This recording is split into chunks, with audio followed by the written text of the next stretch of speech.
Good morning, ladies and gentlemen. Welcome to the George W. Norris Legislative Chamber for the 47th day of the 107th Legislature, second session.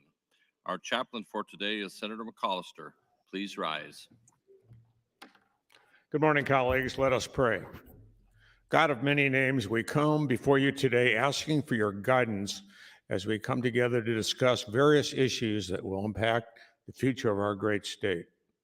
We remember the disaster that was the Exxon Valdez, a catastrophe that occurred 33 years ago today, spilling 11 million gallons of crude oil into the Prince William Sound. Let this tragic man-made disaster be a reminder of the fragility of our planet that we've been gifted. Lord, we pray for the guidance in bringing humanity together in order to take action to preserve the planet that we have been blessed to inhabit. Lord, we pray in your name. Amen. Thank you, Senator McAllister. I recognize Senator Holleran for the Pledge of Allegiance. Please join with me in the pledge, please. I pledge allegiance to the flag of the United States of America and to the republic for which it stands, one nation, under God, indivisible, with liberty and justice for all.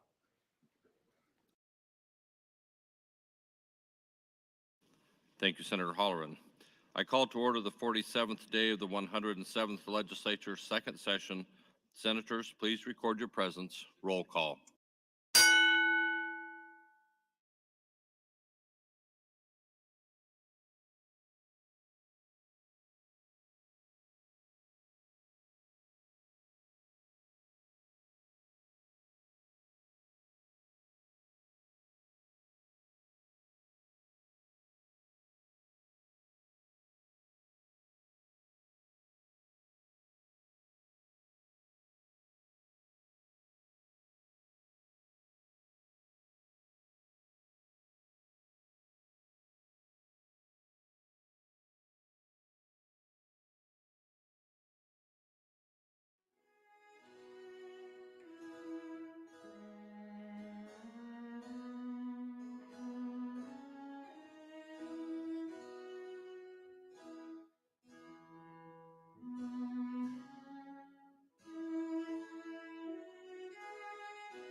Mr. Clerk, please record. There's a quorum present, Mr. President. Thank you, Mr. Clerk. Are there any corrections for the journal? No corrections this morning. Thank you. Are there any messages, reports, or announcements? Mr. President, your Committee on Judiciary reports Legislative Bill 921 and 1010, both to general file with committee amendments attached. That's all I have this morning. Thank you, Mr. Clerk. We will now proceed to the first item on the agenda. Mr. Clerk. Mr. President, first bill this morning, Legislative Bill 1011. On select file, I do have ENR amendments. Senator McKinney for a motion. Mr. President, I move to adopt the ENR amendments to LB 1011. Colleagues, the motion before us is the adoption of ENR amendments to LB 1110. All those in favor say aye. All those opposed, nay. ENR amendments are adopted. Mr. Clerk? Mr. President, Senator Lathrop would move to amend with AM 2110. Senator Lathrop, you're recognized.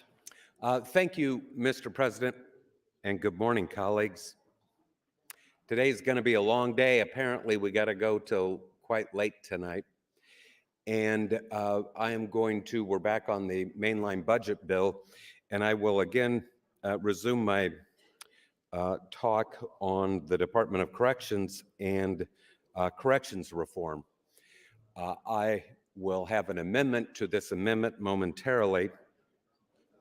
I wanted to refresh your recollection since it's been a couple days and there appears to be more people on the floor than in some of my previous opportunities at the mic. Again, to take you back to where we started this conversation, Nebraska is in an overcrowded emergency. We're #1 in the country in overcrowding. And we have discussed the governor's proposal to build 1,500 beds to replace an 800-bed facility. And we have also talked about corrections reform. I want to go back and talk for a moment during the introduction of this amendment. I want to talk about CJI and how they got here.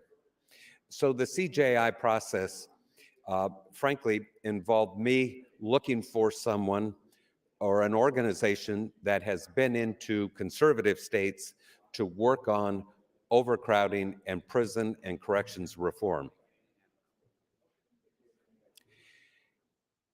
The process involved contacting a conservative organization. I'm not going to call them out by name, but a conservative organization to find out who was a leader in this area, who does a professional job when they come into the state, and that led me to CJI. CJI has been into many states and done a justice reinvestment initiative. And for those of you that weren't here when I explained this in the past, a justice reinvestment initiative is where an organization such as CJI comes into your state. They look at all your data to determine who is coming in, how long they're staying, who is diverted, how do they leave, and what are the circumstances when they leave the Department of Corrections. In this case, we brought in CJI to do the Justice Reinvestment Initiative. And you may have heard me say this before, and I'll say it again. A Justice Reinvestment Initiative, by definition, means that we are going to look at the sentences and the structure of sentences and look for opportunities to lower the average daily population at the Department of Corrections. That means we're going to look at sentencing reform. Sentencing reform is not a surprise that popped up during the CJI process. It is the point of the CJI process. And CJI came into the state at the invitation of the three branches of government. Myself and Senator Hilger signed on behalf of the legislature, the governor signed, as well as the Chief Justice. And CJI has done a thorough job of examining several databases that we maintain in this state that tell us about our population, tell us why we are going up, and what they have concluded broadly is that the number of people being incarcerated is actually going down, while our average daily population goes up, which leads one to the obvious conclusion that the reason our population is going up is that individuals who are incarcerated are staying longer.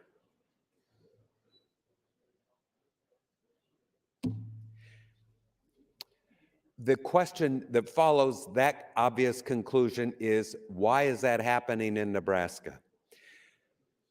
The group that was assembled to serve on the task force that included the governor, the Chief Justice, myself, it also included Senator Geist and Senator McKinney, members of the court, and it included prosecutors, law enforcement, and at least one public defender from Douglas County. This group then broke up into, well, this group received the data in two different meetings that were held with the large groups. And that data is contained in the PowerPoint presentations, and those slides you will find, colleagues, you will find those slides on the Judiciary Committee website. If you want to know the rationale behind the options that we will consider, the information you need to fully understand that is found in the Judiciary Committee website, where we have downloaded virtually every document that's relevant to our conversation on this topic. I would encourage you to look at that. What we learned is that we have problems with flat sentences. And by the way, everyone there, if you don't hear me say anything else, everyone there agreed that we need to prevent jam outs. So 95% of these people are coming back into our communities. And when they jam out, they come out accountable to no one, with no services, and they're more likely to get in trouble. If they come out on parole, parole is the only mechanism for preventing jam outs. Parole is good, jam outs are bad.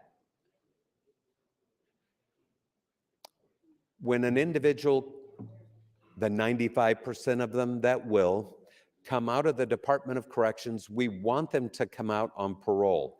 And why is that? Hopefully you're already answering this question because you've heard me give the explanation, but I'm going to do it again because there's more people on the floor than we've had probably at any time since I started this. When an individual is placed on parole, they become parole eligible, and to be paroled, they have to be approved by the parole board. 3 out of the 5 parole board members have to approve an eligible individual's parole. That means the individual has to have completed their clinical programming. They have to have not had misconducts. If they have failed to get out on parole, that's a consideration. If their victims come in and say he hasn't or she hasn't been in prison long enough, that's a consideration. Ultimately, though, understand that whether someone gets parole or doesn't get parole, it's not automatic on your parole eligibility date. You still have to satisfy the parole board appointed by the governor that you are a decent risk or a good risk for being out and returning to your community without being another person that returns because you've reoffended. Understand, being parole eligible is not the same thing as getting out on parole. We have 900 people who still are, out of 5,500, we have 900 people who are past their parole eligibility date and still in the Department of Corrections.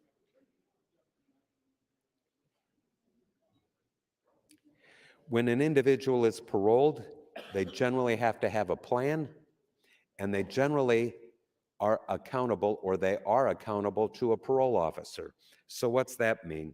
A parole officer is going to require that an individual who is paroled fulfill the terms of their parole, which includes maintaining employment, maintaining suitable housing. Did you say 1 minute? 1 minute. Maintaining suitable housing. They may be drug tested randomly or frequently. They give up some of their civil rights, and so they're subject to being searched and stopped. And a parole officer can go into their house and doesn't need a warrant.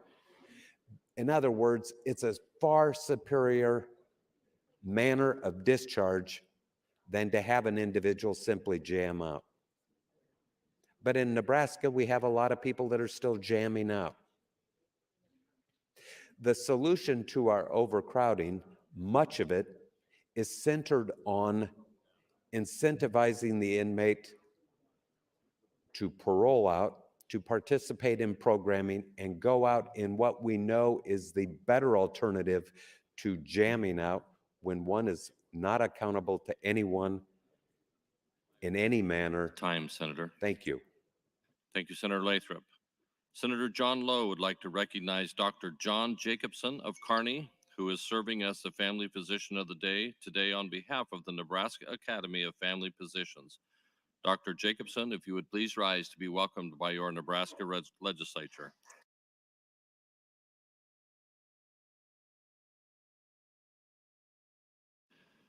Debate is now open on AM 2110. Mr. Clerk, please. Mr. President, the first amendment I have to AM 2110 is AM 2222 from Senator Lathrop, but I understand he wishes to withdraw and offer instead AM 2465. Without objection, so ordered. In that case, Mr. President, Senator Lathrop, 2465. Senator Lathrop, you're welcome. You're recognized to open on AM 2465. Thank you, Mr. President and colleagues. AM 2465 is a bit of a cleanup from the Appropriations Committee. This has to do with, well, I'll yield my time to Senator Stinner, who can explain the amendment, but this is simply a cleanup amendment, I'll describe it that way, for the Appropriations Committee. And as I've told you from the beginning, it is not my intention to frustrate the appropriations process, and this is an opportunity for the committee to clean up the appropriations bill before it advances to final reading. With that, I'll yield the balance of my time to Senator Stinner, who can more accurately describe the substance of AM 2465. Thank you. Senator Stinner, 9 minutes, 10 seconds. Thank you, Mr. President, and thank you, Senator Lathrop. Many times and almost consistently since I've been Chair of Appropriations, there's a cleanup in language, and that's what this amendment really is language and some of the numbers that we didn't catch the first time. It comes down from revisers, gets read in. Many times you have to read the bill 3, 4, 5 times and pick some of these items up. On the second page, there was an omission of about a $5 million transfer to the governor's emergency cash fund, and that was in your budget information. That was for the levy for Peru. So that would insert that into it. Otherwise, it's just really just a cleanup, budgetary cleanup bill. So with that, I'd like your green vote. Thank you.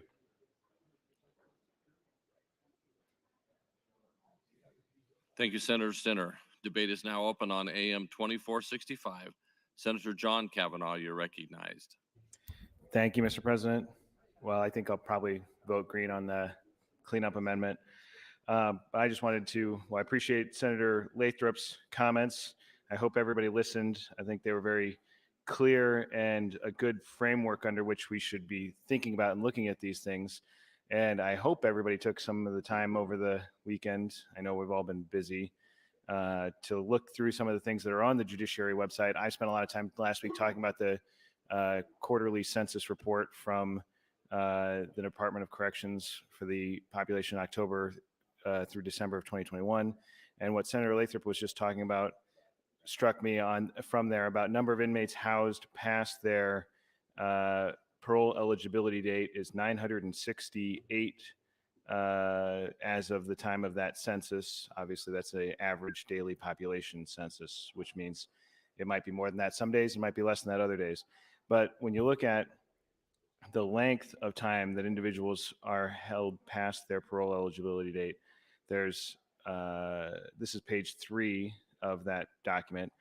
146 of them are less than 6 months from their jam date, or I'm sorry, less than 6 months after their parole eligibility date. Then there's 6 months to a year is about 138. 1 to 3 years past their parole eligibility date, which means that's 1 to 3 years after they could be in the community on corrections, being supervised by parole, getting a job, getting into community-based treatment facilities, getting a place to live, reconnecting with their family, doing all those things that hopefully the programming in the corrections has gotten them more prepared to do, and then this would be the next step. But rather, they're still sitting in the Department of Corrections, causing some of that backlog in our availability of beds and availability of programming. That's 354 people 1 to 3 years after their parole eligibility date. And then 148 people are there for between 3 and 5 years after their parole eligibility date. And then another 124 people are there between 5 and 10 years after their parole eligibility date. And so this, as Senator Lathrop talked about, that's almost 1,000 people. 968 people are there past their parole eligibility date. And as we've talked about, and Senator Lathrop handed out, the population constraints that we have a designed capacity of 3,643 individuals. We have an operational capacity of 4,554 individuals and an average daily population of 5,548 individuals, which means we are about 1,000 people over our operational capacity, which is also the same number of people that are there past their parole eligibility date. So this is yet one more place where we can address people that we have, even under our current sentencing guidelines, have determined could be eligible for release and for whatever reason are not being released because they haven't been able to finish their programming due to availability, because the parole board is not meeting with regularity, because we're not accurately administering the system. We have 1,000 people who are in custody after their parole eligibility date, which is very similar to the number which we were above our operational capacity. So we have people returning from parole for technical violations. We have people who are staying in custody for longer than their eligibility date for whatever reason. And this is one issue, one question we have. 1 minute. Thank you, Mr. President. Part of what's being suggested in 920, though, is creating a wider window of parole eligibility, which is, of course, as you can see from these numbers, 1,000 people, which is 20% of the whole prison population, is parole eligible and not being released. So the suggestion in 920 is that we increase parole eligibility, which means we make sure that people have a more of an opportunity to be paroled, but it does not guarantee that they will be paroled. It means that they still have to complete the programming, that they still have to go in front of the parole board, as Senator Lathrop just talked about, and they still have to meet those requirements and make their case for why they should be released. And so this is a change in 920 that is a modest change. It is a reasonable change. It is a logical change that puts us in a position to actually start to decrease some of these numbers of people who are incarcerated longer than we need them to be if they check all the boxes that we're asking them to, which is get into the programming, have good behavior, have good reports, make Time, progress. Senator. Thank you, Mr. President. Thank you, Senator Kavanaugh. Senator Friesen, you're recognized.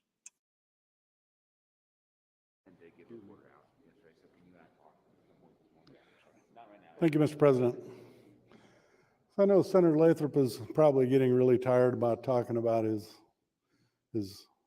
judiciary bill, but if Senator Lathrop would yield to a question, we'll see once if we can Senator Lathrop, would you yield? check his knowledge about the budget. Either one would do third. Yeah. Yes. Senator Lathrop, I know you've enjoyed talking about the judiciary bill and things like that, but I want to focus a little bit more on the budget. And when you look at our budget going forward, and we've talked about ARPA in the past, and now we're going to talk about our general fund appropriations again. And when we look at all the dollars that are being put out the door this year, do you think it's a responsible budget? So are you asking about the budget, or you asking about the ARPA dollars that we moved yesterday? Let's talk in the general picture of our appropriations of all funds this year. I think, I've been here 12 years, and I have to tell you, Senator Friesen, I know you've served on Revenue Committee, and Revenue has a pretty good eye on what's happening over in appropriation and vice versa. I've never been really a money guy here at the legislature. When you toil over in Judiciary Committee, it's a 3-day committee, and mostly what you're talking about is policy relative to criminal law, civil law, probate law. And I have to tell you that I try to understand as best I can. I go to the budget briefings, but it's hard for me to have a full grasp.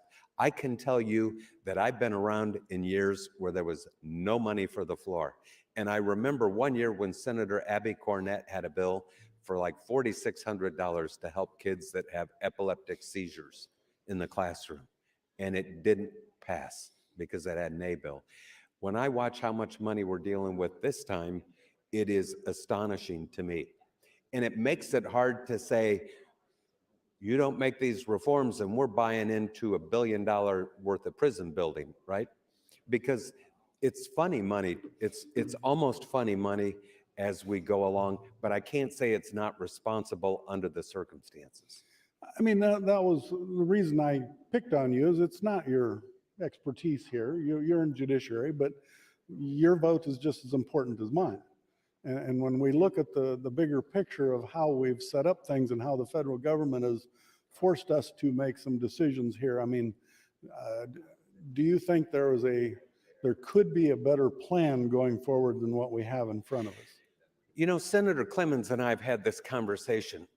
My concern about having it wait another year, and I've heard you talk on this a number of times already, my concern about having it wait another year is it's only going to make the maneuvering for the money that goes on worse and last a whole year and bring into the process a bunch of new people who will replace a lot of people that are walking out the door, who are thoughtful people in my estimation.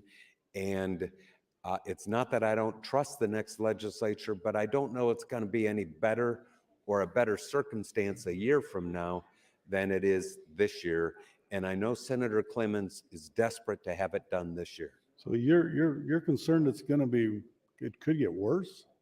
Absolutely. I think it could get worse. And now people will have an entire year to angle, and the summer will be spent, and the interim will be spent trying to trade votes to get money for one's district, which apparently has become the practice around here. But that's my concern. So is your goal in your filibuster here to not allow us to make changes to the budget in order, I mean, is that in the end, the end result? No, it's not. And thanks for the question. No, it's not. The one thing I have a concern about is an amendment that would fund the prison, because I think it is irresponsible for us to fund that prison until we decide what's the policy going to be going forward. Are we satisfied with the prison population growing at 2.5%? And if that's the case, then we need to be talking about $1 billion in prison building and not $270 million. Okay, thank you, Senator Lathrop. So I look forward to having more debate on the budget and having more people Senator? Exactly what we're doing. Thank you, Mr. President. Thank you, Senator Friesen and Senator Lathrop. Senator Erdman, you're recognized. Thank you, Mr. President. Good morning. I had a conversation yesterday with Senator Walls. She had showed me information to show that I had received something from the Department of Education on where the ARPA and the CARES money went. So I went back and reviewed my emails, and there was an email that was sent basically to Senator Stinner, and my name was included, and I or my staff didn't pick it up to see it. I told Senator Walls I would apologize if I got that information, and I don't know that I can apologize because of what I received. It is such a general, broad brush explanation of where the money went. It doesn't help explain any of it. And, you know, it talks about they spent $593 million in 6 different categories, and it's just a generalization where the money went. It has no specifics on what school it went to or any place that they spent it on, except generally grants to LEAs, $491 million. Okay. State flexibility funding, $54 million. Assistance in Norfolk Public Schools, here's one, $18 million. Special education, 18 million. nutrition emergency cost grants, 7.5 million, and homeless children youth formula, 3.6 million. So maybe that is the accounting that we're going to get. And so my apology is that I did not see the information. All right. I'm not apologizing for the poor way they presented it to me. Thank you. Thank you, Senator Erdman. Senator McKinney, you're recognized.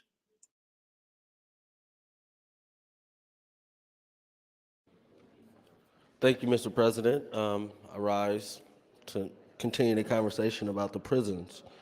And I'm not sure if anyone is aware of the data around the prison, so I'll just go through the data to start the day. The population is up 21% over the last 10 years. Total admissions are down 21% since 2011. The length of stay for incarcerated individuals in prison custody has increased 38% in the last decade. Correction expenditures grew over 50% since 2011 to more than $270 million in 2020. Recidivism rates have increased over time, with 30% of those released in 2018 returning to NDCS custody, up from 26% in 2008. Admissions have decreased 6% between 2011 and 2019. This is largely driven by a decrease in admissions of initial admits, whereas parole revocations are increasing. Nearly 60% of individuals being admitted on a new offense had no prior NDCS involvement. Admissions have increased for the Native population, and Black individuals are largely overrepresented in admissions. While admissions decreased statewide, admissions increased in Douglas County, largely for person and drug offenses. More than half of initial admissions are for non-person and non-sex offenses. 5 of the top 10 offenses at admissions are non-person, non-sex offenses. More than half of initial admissions are for the lowest 2 felony classes, felony 3A and felony 4 offenses. More than half of the felony 4 initial admissions had no prior NDCS history. Probation admissions. Probation admissions are up 70% between 2011 and 2020. 37% are sent to prison for technical violations, largely driven by behavioral health needs and limited access to community-based alternatives. Black and Native populations are significantly overrepresented, nearly 4 times in the probation admissions cohort. Probation admissions are largely driven by Douglas County, with Douglas County representing a growing share of admissions compared to other counties. Time served. Minimum sentence length is up 25%, and that's pre-COVID. The frequency of mandatory minimums is up, but the median length of sentences has remained unchanged since 2013. The use of consecutive sentences is up 86%, which are discretionary. Felony 2A and felony 4 offense classes, which account for more than half of the admissions, are most likely to have consecutive sentences. Release mechanisms. Again, time served in NDCS has increased 38%, while total time served in NDCS in jail is up 29%. Time served for sentences with mandatory minimums is up 42%. Time served for sentences released to parole is up 60%. 1 minute. Time served for possession with the intent to deliver drugs up 42%, while time served for possession of a firearm by a prohibited person has more than tripled. The percentage of cases granted parole has decreased. Parole grant rates have decreased in just 3 years, from 78% in 2018 to 58% in 2020. And I just wanted to share this data so we got a good understanding of what's going on in our state. And I'll probably hop in again and say some more things. Again, we don't need to build a prison. We need to invest in people. Thank you. Thank you, Senator McKinney. Senator Linehan, you're recognized. Good morning, Mr. President. Good morning, colleagues. I just have some questions on this because I did not look at this before we got here today. I don't know when it got filed, but I'm not sure who I should ask. I'm thinking I should probably ask Senator Stinner. Senator Stinner, would you yield for some questions, please? Senator Stinner, would you yield? Yes, I will. And I'm sorry, Senator Stinner, I didn't give you a heads up because I just actually I've had trouble with my electronics this morning, which wasn't my fault for a change. So on the amendment,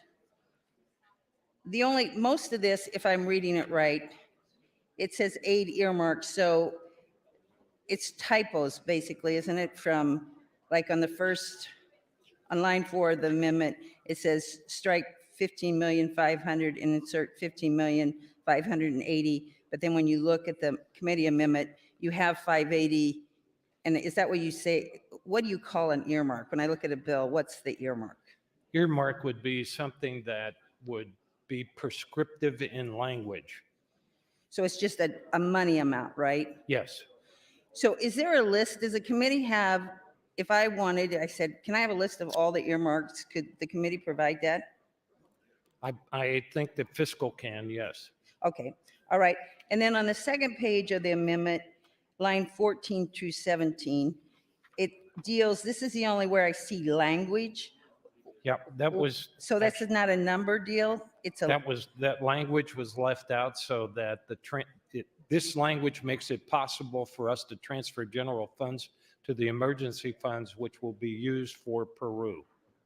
The levy in Peru. I'm sorry, it will be used for what? I'm sorry. It can be used, it is designed to be used for the levy for Peru.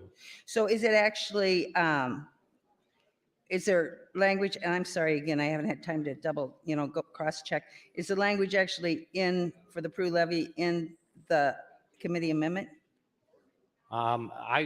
My presumption is this puts it in the committee amendment. It is in the budget as you looked at it. It was left out on the language basis, so. Okay, all right. So now on just procedure here. So my understanding, I thought we were going to come today, and that's fine because it's the way our rules work. So Senator Lathrop, he had an amendment, but then he did this amendment for you because the only way we can get to an amendment on the budget committee right now is to go through Senator Lathrop. Is that right?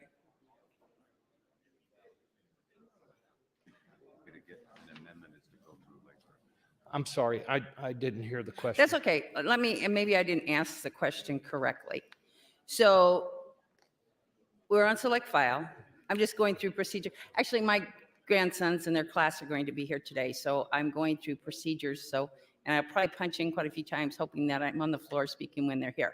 So my question is, if I want to put an amendment on the committee amendment on the budget on 1040, I can't read this, 1011, I have to go over and ask Senator Lathrop if he would pull one of his amendments so I could amend the bill.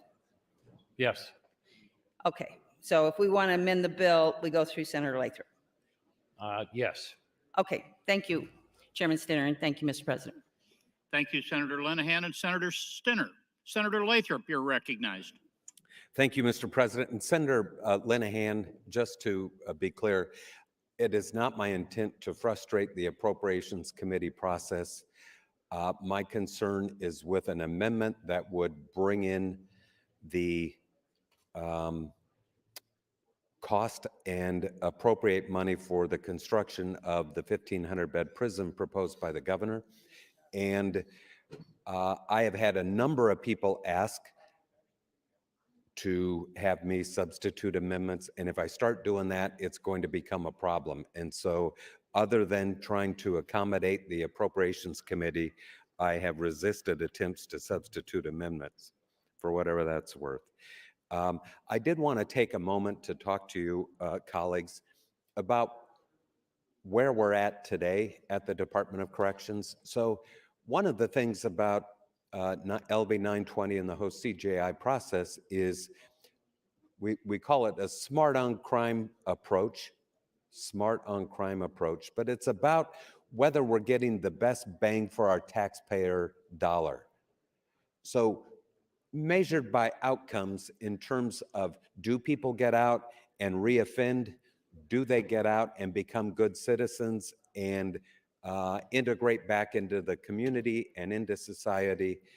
That is the measure.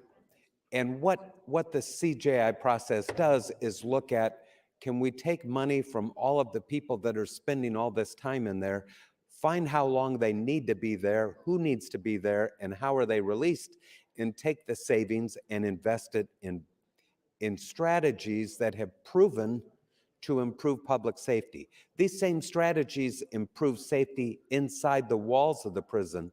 So these strategies are also beneficial to those people, those men and women who I think are heroes in this state, who go into the Department of Corrections every day, punch the time clock, and watch some people who we certainly want to see stay incarcerated. And so the question I think that's important is, if you don't want to do any of this, are you okay with the status quo? And I'd like to talk to you about the status quo today, because it's not good. It's not enough to say, I don't want to do these things. I'm okay with where things are at right now, because it's not great. It's not great. On the Department of Corrections website, and by the way, I am not poking at Scott Frakes. And there are a lot of people that aren't really happy with Director Frakes. I think he's probably doing as good a job as he can under the circumstance. I'm going to say that on the record. I think that guy probably is doing as well as he can under the circumstance. We haven't done corrections reform, and that's not his fault. And we're overcrowded, and that's not his fault either. Until we have an opportunity to do corrections reform and engage in the discussion about how many people do we want to incarcerate, how long do we want them there, and how do we want them released, it's not his fault. So this problem is not going to improve until we do something about it. And we can't build our way out of it. So let's talk about the status quo. If we do nothing, in the quarterly population summary issued by the Department of Corrections, which is found on the Judiciary Committee website or on the department's website, you're going to see that right now we're at 152.3% of design capacity. Well into an overcrowded emergency. But let's talk about some of the facilities. Community Corrections in Lincoln, the male facility, maybe that's all of them. The Community Correction Center in Lincoln is at 130% of design capacity. The Community Correction Center, this is where people do work release and those kind of activities. They have an opportunity to go back into the community and begin the integration process. In Omaha, they're at 192% of design capacity. In Diagnostic and Evaluation Center, colleagues, the Diagnostic and Evaluation Center is at 355.62% of design capacity. It's inhumane. It's inhumane what the conditions that people live in, and it should be a 30-day stop at D&E, but they're staying much longer than that because we don't have room to put them in. Senator. Thank you, Senator Lathrop. Senator Matt Hansen, you're recognized. Thank you, Mr. President, and good morning, colleagues. First and foremost, colleagues, this is, I believe, the first time I've gotten up to speak on the floor since yesterday morning when we passed my priority bill, which was LB 1073, Senator Wayne's bill that he allowed me to amend the emergency rental assistance acceptance into. First off, let me start by thanking all of those who worked with us, both in this body, in this building, and in the community. We had a strong base of advocates who worked on it. And the second thing I want to be clear is this is still an ongoing situation, and we are still working on the exact details and what's going to happen. I was disappointed to not get the emergency clause. I had counted the votes well enough to know that that was unlikely, and I was not hinging everything on the emergency clause. Obviously, at the beginning of general file, I had hoped for that, but walking in yesterday morning, I kind of knew the realities. And I want to be very clear, that does not mean it's over. That does not mean we have no opportunities. That does not mean we've stopped working. We've been getting some updates. I'll hopefully have more specific materials to let people know soon. We've been in contact with various people in Department of Treasury and others to try and get a clear solution of what our outcomes is. And so I think the vote yesterday might not matter at all if the governor just chooses to listen to the public and all of the nonprofits and all of the non-advocates and all of the landlords who are asking on him to apply individually. But the vote yesterday might not disqualify Nebraska from all federal funds. It might just disqualify us from some of the federal funds. That's my current understanding.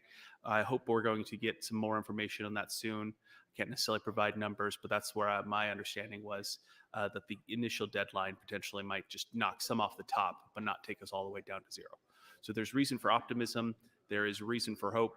We're going to keep working on this on a number of issues and a number of fronts. That being said, switching to LB 1011, I do appreciate what has been going on and the discussions we've been having on corrections and the discussions we've been having on the focus and future of Nebraska. You know, this is something obviously that we've seen over a number of years. Capacity issues, release issues, all sorts of things, reentry issues have started with kind of before I was here in the legislature and appear to be continuing as I leave the legislature. I think we've made some good progress. I've been proud of some of the work this body has done. I've been, you know, as others have talked about, I was coming in as what ended up being LB 605 was being developed by people the year I was running for my first election.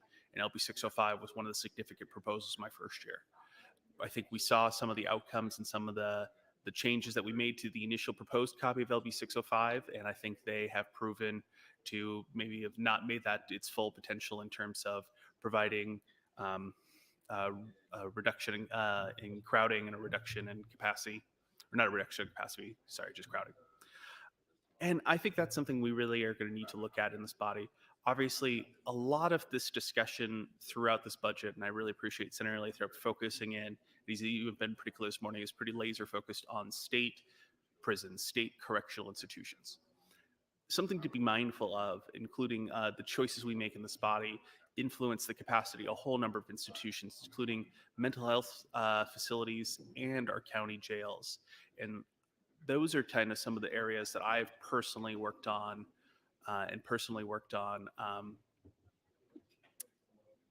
throughout my tenure. And that is going to be something we're going to need to continue to focus on and need to continue prioritizing well.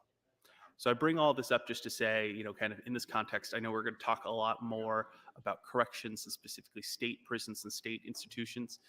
Something this body should continue to be mindful of are our capacity at other facilities, either state-run, county-run, or private, and the choices we make on corrections and sentencing that lead to those capacity issues and lead to those issues.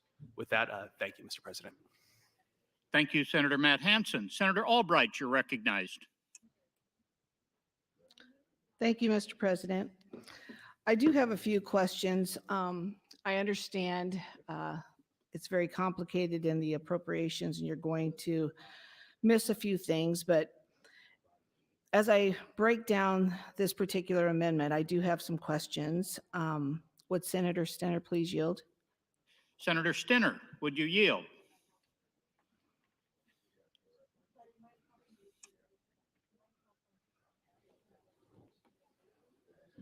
Yes, I will. Okay, so I'm okay with the first one with the Department of Veterans Affairs. The second one I see on LB 1074, it's the Natural Resource Department for surface water. Is that, I went over and visited a little bit with your staff, but there's actually a bill number on that one that I can reference. and the breakdown of how much they get, I'm looking at like 77,000 for one person. Does that sound right on surface water? So that I was am trying to figure out where you are at. on page, on the first page, Okay, line 11. We're looking at the natural resource. We're going to correct a salary and aid earmark to a particular person that's going to work with the surface water. I believe they were asking for 50,000. It looks like 77,000 for that one. Okay, and then we move down to the game and parks. I don't have a bill number to reference the game and parks. I don't know what that particular amount is for. 100,000? Do you know what it's earmarked for? I would have to look that up, but Okay, I'd like to see that before I vote on it. okay. And then can you explain on line 22, the Supreme Court, can you clarify the aid earmark? And it only says equivalent to and strike increase and insert increases on line 25. So from line 22 to 25. Okay, I I'd will like look to- both of those up and get back with you to make sure Okay, that and I then answer correctly. also on the, if you can also do the State Department of Education, I'd certainly like to know what the bill number is on that one, and that's another $100,000.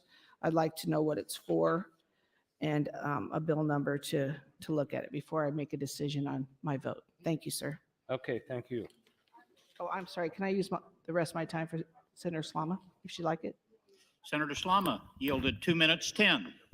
Thank you, Mr. President, and thank you, Senator Albright. Good morning, colleagues. I just wanted to briefly rise and express my support for AM 2465 and to answer a couple of Senator Linehan's questions about the mechanics of how this fund would operate. I could spend about an hour discussing the backstory on this off the mic, and I'm happy to go into the inside baseball on the process this has been. But long story short, Peru is protected by a federal levy. That federal levy was destroyed in the 2019 floods. Because of an oversight in paperwork, the Corps is now expecting some sort of cost share in the repair of this levee, which protects a town, a state, all of their infrastructure. So this really is a big deal for a community along the Missouri River in my district. It would be added to the governor's emergency fund and distributed by NEMA as the Corps requested that local cost share, which is still being discussed this spring. Hopefully we can get a move on it around the time the budget adjustments go into effect. This was voted on and approved by the committee. 1 minute. Thank you, Mr. President. But it was accidentally left out of the final text that was brought to the floor. So we all discovered that this week and very quickly addressed it. So I'd like to thank Senator Stinner for being nimble and including this, and for Senator Lathrop for allowing this cleanup amendment to be attached. Thank you, Mr. President. Thank you, Senator Slama and Senator Albright. Senator John Kavanaugh, you're recognized. Thank you, Mr. President. So I wanted to keep talking about, I appreciate what Senator Slama was just talking about. I thought that was interesting, and I would be interested in more of that. But going back to the criminal justice issue that we've been talking about, and again, I direct people to the Judiciary Committee's committee website where they put up a lot of these reports, and there was one called the CGI Overview Presentation for Senators, which I know many of you were at this presentation in the Judiciary Committee room a few months ago, where the CGI group presented their findings. And it's a slideshow. It's about 42 slides long, and they have a number of things, which the very first ones, their objectives, which is to provide an overview of the Nebraska Justice Reinvestment Initiative and the Nebraska Justice Reinvestment Working Group process. So they did that, and they talk about that the goal was to achieve reduced recidivism, improve public safety, and shift resources. So those are the goals, which all of those things affect each other. Reducing recidivism improves public safety. We shift resources to reduce recidivism and to improve public safety. And when we improve public safety, we reduce recidivism, and we don't have to spend as many resources on incarceration. So all those things feed into each other in sort of a virtuous cycle if we get on the right path. And that's the objective here, is to change the cycle of longer incarcerations with less productive outcomes. So the part I wanted to look at here is, I think, let's see, it is on page 11. It says, while crime rates decrease, imprisonment rates climb. And so for the state of Nebraska, they have going back to about 2010, where the crime rate was 3,000 per 100,000 residents. And then it continues basically, well, peaks a little above 3,000 in 2012 and declines relatively steadily until it gets about below, it looks like 2,340 in 2019. So goes down about 700 per 100,000 individuals. And at the same time, the imprisonment rate in 2012 was about 1,100 per, it was about 245 per 100,000. And even though the rate declines, the crime rate declines, the imprisonment rate goes up to 289. So we have essentially 700 fewer crimes per 100,000 people, but we're incarcerating at this point about 50 more people, 100,000. And as Senator Lathrop talked about, and I think Senator McKinney talked about a little bit ago, that the issue is not the number of people going into our facilities is actually decreasing. The people entering the facility is decreasing, but the lengths of stay are increasing, and the people returning for violations, technical violations, continues to increase. So the prison population in that period, back when the crime rate was, as I just said, about 3,000 per 100,000, prison population was 4,682 people. And now the crime rate has gone down to 2,340 per 100,000. The prison population is now 5,600. So it's gone up 1,000 people in that time, up 21% in the last 10 years. So, and then nearly every facility is over operating capacity and design capacity. We've talked about that a lot. Everybody knows what that means. And then the next is corrections expenditures grew by 34% since 2011. So this is kind of why we're talking about this on the budget, is the fact that we are making a budgetary decision in our criminal justice policy. 1 minute. Thank you, Mr. President. When we're deciding who to incarcerate, how long to incarcerate, when to let them out, those are budgetary questions as much as they are criminal justice questions. And so you can see on this slide, which is, I think, slide number 14, that we are spending $272 million a year, up from $179 million in 2011, even though crime rates have gone down. And we're talking about spending another 200 and some million. We have 175 million in the budget sequestered for a new prison. And as Senator Lathrop just said, that will not be enough to meet the demand, the requirements of capacity, if we don't address it in another way. If we don't solve this problem of why so many more people are being incarcerated despite the fact that crime rates are going down, why so many people are spending so much more time in custody, why people are getting returned from probation, why is the system from parole, why is the system not Time, Senator. Thank you, Mr. President. Thank you, Senator Kavanaugh. Senator Walls, you're recognized. Thank you, Mr. President. I just wanted to stand and continue the conversation about the commendable efforts that Senator Lathrop and others have made regarding prison reform and the importance of programming. I received a letter, and I don't know if anybody else did on the floor, but I received a letter from somebody. I'm not going to say the name, but I wanted to read the letter. She also included a personal statement. So I'm going to take some time this morning and just give you some information that's coming personally from somebody who's going through programming. She addresses this to the Nebraska Legislature, so I hope everybody takes a minute to pay attention. It's regarding prison reform, parole eligibility, and community corrections. Dear Senator, my name is, I am presently incarcerated at the Nebraska Correctional Center for Women. I have been incarcerated for 17 consecutive years as of this month. I am eligible for parole this August.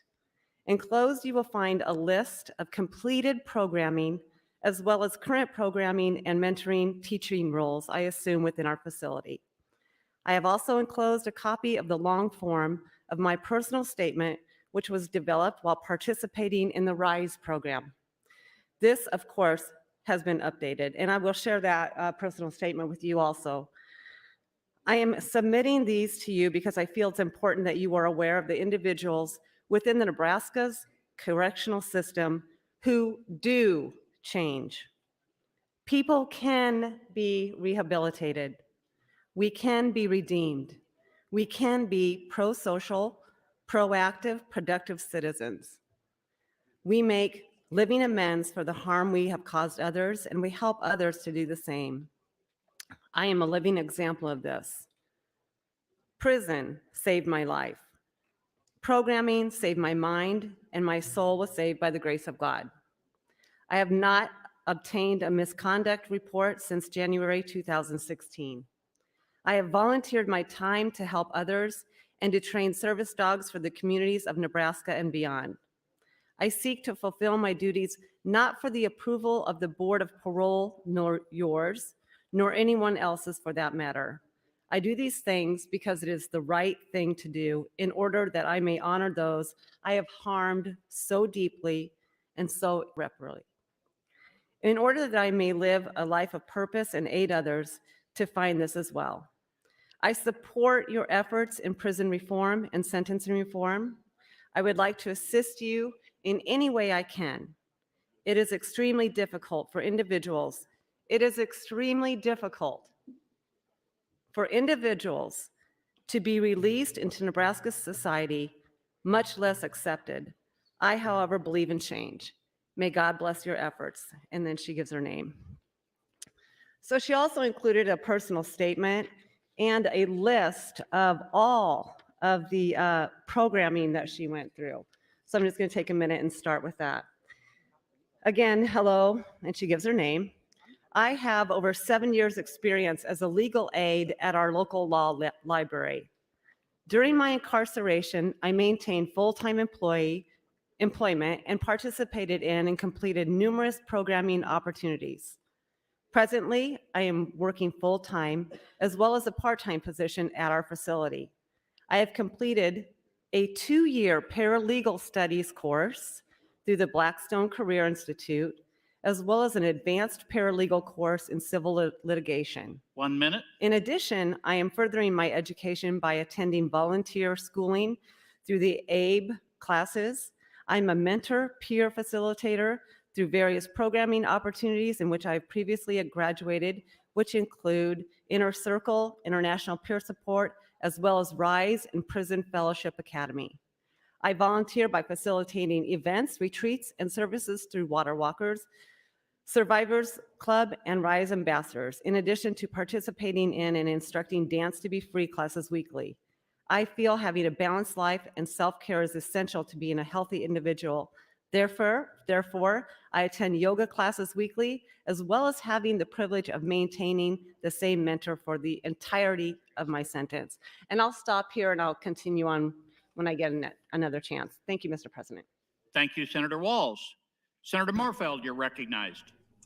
Thank you, Mr. President. Colleagues, I want to talk a little bit about some of the work that we've been doing in the Judiciary Committee for many years. And last week I talked about this a little bit, or maybe it was this week. It's all a blur now with the late nights. But in any case, in the last 8 years that I've been on the Judiciary Committee, there's been a ton of effort that has been made to trying to boost up programs that provide alternatives to incarceration for folks that are nonviolent. And one of the things that's tough in Nebraska is that we have all these different jurisdictions and different ways of doing things. Now, on one hand, that's a good thing. And the fact that Lancaster County is very different than Scottsbluff County, very different than some of the much smaller counties, even than Scottsbluff across the state. And you need different approaches for different counties and different communities. And quite frankly, there's different resources that are available in certain counties and not available in other counties. And that's one of the reasons why I like LB 920, because what that does is it makes it so that we have some types of programs that are uniform in the different judicial districts and ensures that there's funding and resources for those different alternatives to incarceration. that's been one of the biggest issues that we have faced, is that if you go and you're in Douglas County, there's oftentimes much different options and resources and tools that are made available to folks than when you're in Lancaster County, and particularly in some of the smaller counties. And as I discussed last week, one of the things that was most striking to me, and I believe it was several years ago, I believe it was actually in the Education Committee, that a prosecutor came in, a deputy county attorney, actually she may have been the county attorney, as I recall, came into committee and said, we don't have enough resources in our county for alternatives to incarceration, and we don't have enough resources in our county for mental health services as well. And so what they were faced with was their only option to get these folks help to address their mental health needs was to incarcerate them. And she said in some cases, we had a clear basis to do that. And in other cases, it was a bit of a stretch, but there was nothing else to do. And they felt as though they were in an ethical quandary because, one, they didn't feel like incarceration was what was needed and just for some of those individuals.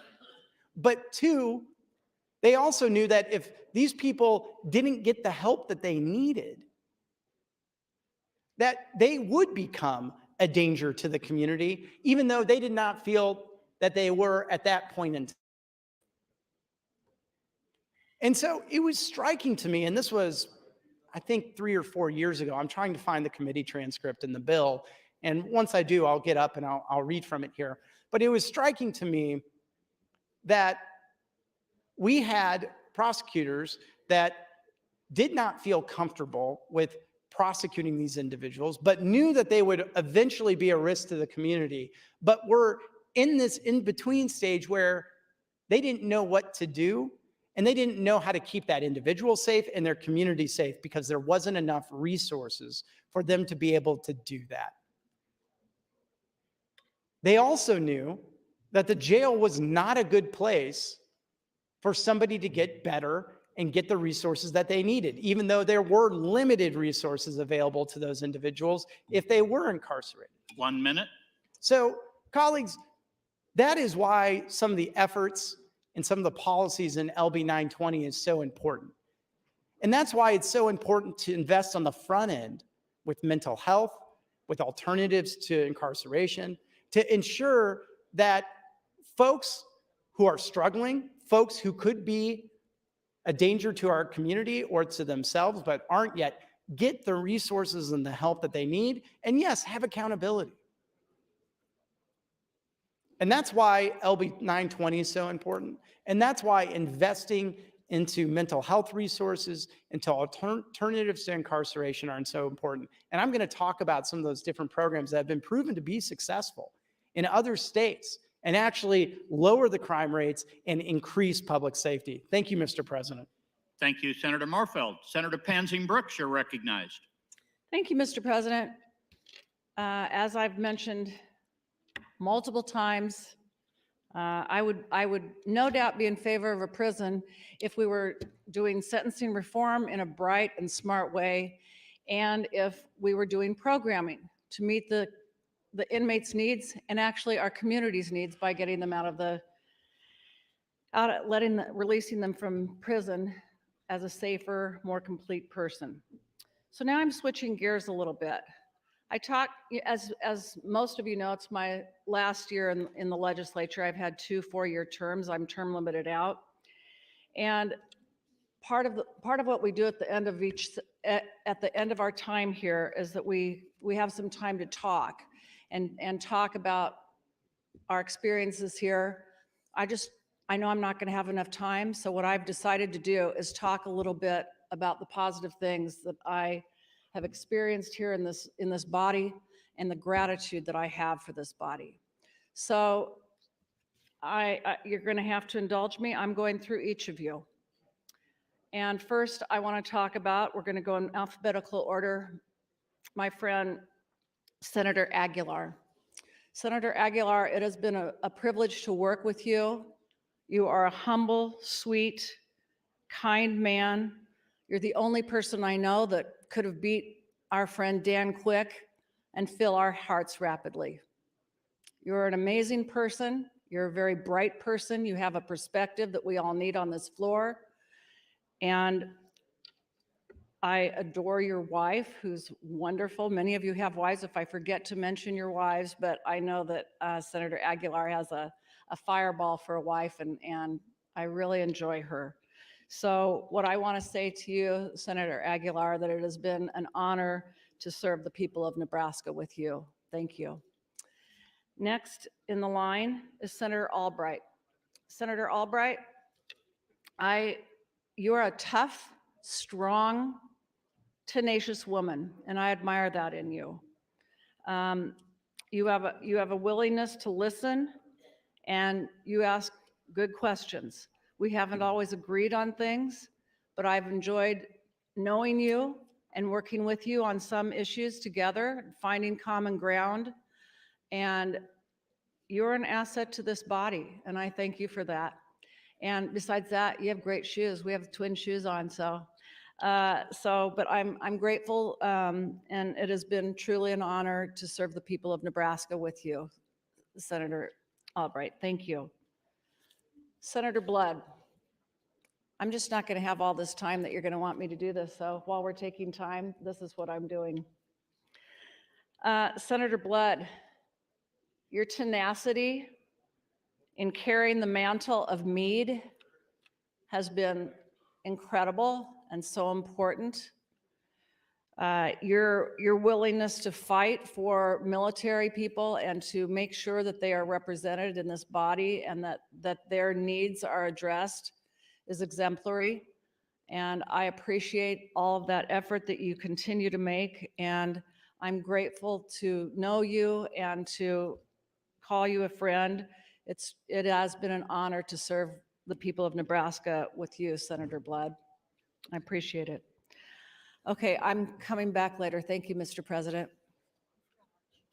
Thank you, Senator Panzine Brooks. Senator Linehan, you're recognized. Thank you, Mr. President. So I've been thinking about what Senator Lathrop said when he was up, and I know he's over here on the side engaged with the speaker, but I would like to ask him a couple of questions. If somebody can tell him, I just Senator Lathrop, would you yield? So as he's getting over to the microphone, I think, and if he can hear me, what he said when I asked him when I was up previously, that the reason he has all these amendments on all the budget bills, so therefore we'll be here till 10 o'clock tonight on the budget bills if we go 4 hours on each one, is because he's trying to protect, to make certain that nobody in the body, a senator, tries to actually appropriate the money that's been set aside for the prison. Did I understand you right, Senator Lathrop? That would have been my primary purpose when I started this process, and I can't say that it hasn't grown since then, but it's certainly my primary purpose. So I talked to PRO, and they said that they have not requested anybody in the body to do that. So, and I haven't heard anybody talking about doing that. So if we could, I don't know, somehow ensure you that that wouldn't happen, could we maybe, would you remove some of your amendments so other people could talk to some of the things maybe they want in the budget, or we wouldn't have to be here till midnight tonight? If we could assure you that that won't happen? Well, I gotta tell you, you and I had a conversation yesterday kind of about my philosophy, and I've watched how this place operates over 4 years, and I got a little trust issues to start with. And I've also seen that the people that hold stuff up get what they want around here. And now I am more determined to continue on the path I'm on, because I'm not getting anywhere around here. And it doesn't matter how long I stand here and talk about one of the biggest problems facing the state and a solution I've been working on for 4 years, and particularly working on for 9 months. And I can't get a dance partner. And what I get is a lot of happy talk, Okay. and I'm not getting anywhere. Okay, Senator Lathrop, thank you. I appreciate that. So I think that's a no. I got it. Okay. I was just seeing if we could. So the other thing, and you don't have to respond, and I will look again, but I've heard Senator Kavanaugh get up, and he's very sincere. I heard Senator Walls. Everybody that's been up this morning, I've listened. Senator Morfeld. I don't know how any of these amendments actually address. Maybe I'm wrong, and you can correct me when you're up next time. Any of these amendments actually, you're not asking for more money to address any of the things we're talking about, I don't think, and maybe I've missed an amendment, but I don't see that we're getting to a vote on any of the amendments. So I'm just confused if we could, and I understand the motion of this, and I too understand being frustrated, and I haven't been here for 12 years, but I've been here for 6, and I understand not getting what you want and holding things up, and I'm not quite to that point yet, but I don't think there's really any effort, and I would work with you to ensure that there is no effort in this body to appropriate the money. Thank you, Mr. President. Thank you, Senator Lenahan. Senator DeBoer, you're recognized. Thank you, Mr. President. I wanted to kind of take a step back from some of the particulars of our criminal justice system and talk about how criminal justice systems in general are supposed to work, because this informs my thinking when I'm thinking about changes to the criminal justice system, and helps me to kind of think through what I would like to inform those decisions. So there are sort of 4 goals or functions of a correctional or criminal justice system. I think we can all agree that the main thing we want out of a criminal justice system is less crime. And if that's sort of our guiding light, our star that we follow, there's sort of 4 subsets of how a criminal justice system is thought to work. One is that it has specific deterrence. So a criminal justice system is intended to find a person who transgresses the norms of society and prevent them from doing that further. That's called specific deterrence. There's general deterrence, which is to say we have a certain kind of behavior that we don't want to have happen in our society, and we're going to make it expensive in some way, difficult, whatever, for someone to do that. So we're deterring generally everyone from doing it. There's the punitive function, which is about punishment and vengeance. And then there's the rehabilitative function, which is about taking folks who have done some aberrant behavior and creating a sort of change of heart in them so that they won't do that again. So all of those functions are meant to prevent the breaking of a criminal code or the breaking of the societal norms which are codified in that criminal code. So ultimately, all are meant to prevent or deal with crime. So specific deterrence means that someone who is incarcerated cannot continue to commit crimes in society. The strengths of that particular aspect of our criminal code is that if somebody is stealing apples from the corner store and then they are imprisoned, they cannot steal apples from the corner store. There are a couple of weaknesses with that aspect of the criminal justice system in that once they get out of their imprisonment, they can steal apples from the corner store again. Additionally, when they're in prison, crimes are continued to be committed within prison. So we see that with assaults on guards and different things like that. So it may take them out of the sort of circulation where you or I might encounter them, but it doesn't mean that citizens of our society don't encounter folks. So they would be interacting with them within the prison. So then there's general deterrence. So the thing about general deterrence is that because a criminal code needs some sort of enforcement mechanism, it needs something to give it some teeth.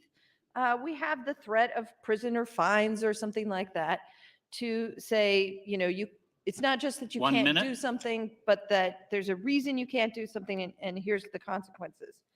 That's good and bad. People do think twice when they pass a cop on the highway about the speed that they're going, but we know very well that, I mean, all of us have had this experience where suddenly everyone's going slower on the highway and you're thinking, why is everyone going slower on the highway? And then you see the cop, and then maybe 2 minutes later, everyone's going fast again. So general deterrence works to a point, but not entirely, because people aren't always thinking about consequences when they do things. They think about whether or not they're going to get caught, and they make judgments based on their own risk levels, whether or not they think they're going to get caught. So then there's punitive, and that's just kind of the vengeance, we're mad at people sort of aspect of things. I'm probably going to run out of time, so I'll get back on the mic. Time, Senator. Thank you, Mr. Thank you, Senator DeBoer. Senator Lathrop, you're recognized. Thank you, Mr. President and colleagues. I'd like to continue talking about the status quo. If we do nothing, let me give you the state of the state when it comes to our criminal justice system. Last time I was on the mic, I was talking about the average daily population in each one of our many facilities that we operate. And I talked about D&E, Diagnostic and Evaluation Center, at 355% of design capacity. That means people sleep on the floor over at Diagnostic and Evaluation Center. Over at Lincoln Correction Center, one of our bigger institutions, we are at 169% of design capacity. At Omaha Correction Center, that's down by the airport for those of you that have never been there, that's a lower custody level facility. We are at 195.7% of design capacity. And at the WEC Center out in McCook, by the way, the WEC Center started out, and I think this was a Ben Nelson idea, might not be a surprise since he was from McCook. The Work Ethics Center, we call it WEC, or Work Ethics Center, that was originally designed to be a place where we send people out there and someone would train them in a trade. And for a long time, my understanding is, at least, and Senator Hughes can talk about this if he cares to, the Work Ethics Center had a relationship with Valmont, and we were teaching people to be welders out there. That relationship ended, and now it's simply a place to house more men. That facility, which is a lower custody level, it's a barrack style. You walk in and there are bunk beds all over the place. That place is now at 186% of design capacity. And much like Tecumseh, it was a good idea. People thought they wanted the jobs. The reality is we ship people all the way out to the McCook area, to the work ethic camp, and all they are is killing time and a long ways from family. So if you have family, driving all the way to McCook to see somebody is a challenge. It's hard for inmates to be that far away from what is, for most of them, home in the eastern side of the state. In addition to the individuals housed at the Department of Corrections, we also have, as of the time of this report in December of 2021, 36 individuals who are confined to county jail and what we call a county jail program. So when we got overcrowded, we started to enter into contracts with some of the bigger county jails that had some capacity. So Lincoln County Jail has 23 as of the end of the year. Phelps County had 6, Platte County had 2, Dawson County had 4, and for a total of 36 individuals who are housed other than at the Department of Corrections. And you may think they appreciate that. The reality is they don't. and you may not care about that, but while they're confined in a county jail, their ability to be outside, to have movement, to do the things that they are allowed to do at the Department of Corrections and participate in programming is cut off or extremely limited. This sheet from the department, this quarterly report, also indicates the 1 minute. population by race, and I think this is an important topic, and perhaps you'll hear more about it today. But our is 50% white. That does not match Nebraska's racial composition, and Black individuals incarcerated at the Department of Corrections make up 28% of the population, many times more than the average population of Black individuals in the state of Nebraska. Hispanic and Latino, 14%, American and Alaska Native, 5%, and Asian, Pacific Islanders, and others. So the racial disparity at the Department of Corrections is also out of line for, or not in relationship to, the overall population in the state. Of those individuals incarcerated. Time, Senator. Thank you, Senator Lathrop. Senator Matt Hansen, you're recognized. Thank you, Mr. President, and good morning again, colleagues. I appreciate the work that everyone's doing, including Senator Lathrop. I think kind of the name and location and style of the work ethic camp is interesting in the historical context of both what it was intended to be and probably what it has evolved into is important. Continuing on kind of some of the notions that I was talking earlier, we as a state, and I am still working, and we actually have an opportunity, hopefully, to discuss this later on the floor of a bill I've brought that's been worked on and prioritized. In addition to just kind of the raw correctional capacity in those issues, as I've mentioned before, working at capacity issues throughout all of our systems and out all of our components. Obviously, county jails, state-run hospitals, primarily the Lincoln and Norfolk Regional Center, as well as any sort of private hospitals that can kind of take up some of the state burden, of which there aren't very many. And I think all of these things are important because we kind of see, as Senator Lathrop is laying out, there's some catch-alls and there's some places where people just end up and they're not necessarily supposed to be there. Senator Lathrop has talked already about diagnostic and evaluation, the entry point to the State Department of Corrections, and perpetually one of the most crowded places in our system. I've had the opportunity to visit that facility. I've seen kind of the cots that people use. They call them boats. To me, they kind of looked like sleds for, going down the sledding hill in winter, and, sleeping on the floor of a cafeteria because there's not rooms. And the reason, that's full is obviously that's the entry point to the State Department of Corrections. When somebody has to take state custody, usually a sheriff from whatever county they were convicted in is, driving them to that facility and dropping them off there. And the state has to accept them there, but they don't necessarily have a place for them elsewhere. And that is why that is one of the bottlenecks, and that place fills up. One of the other places we see perpetually is county jails, in the sense of county jails are, of course, when somebody's picked up off the street, an initial arrest, an arrest on a warrant, what have you. That is the main place, or in many cases, the only place that they can be taken.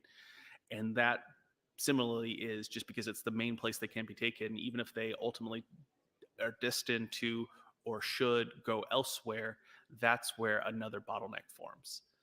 It's perpetually an issue we see in Lancaster County. I think Lancaster County has some interesting things, including the fact that we have so many of the state facilities between the regional center, the state pen, CCC Lincoln, and some of the other ones. We tend to be a city that people from throughout the state end up in for whatever reason. Whether they kind of come here on their own for a job or career, whether they come here individually for healthcare, whether they are sent here to the regional center, whether they're sent here to Department of Corrections and ultimately released. But anyway, people end up here. And then when the situation kind of continues, they often end up in the Lancaster County Jail. And I appreciate the Lancaster County has made some investments and has, a good modern facility, but, they are seeing an increased wait at the county jail. The other thing, and we've worked on this, is the county jails, obviously. People being held at the county jail, not because they've been sentenced to jail time, but instead because they are waiting for trial.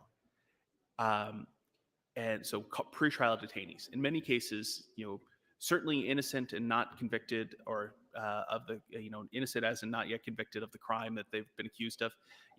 Might not have a criminal record at all. But if they can't afford bail, they don't qualify for some other pretrial release, they are waiting. And that's its own bottleneck.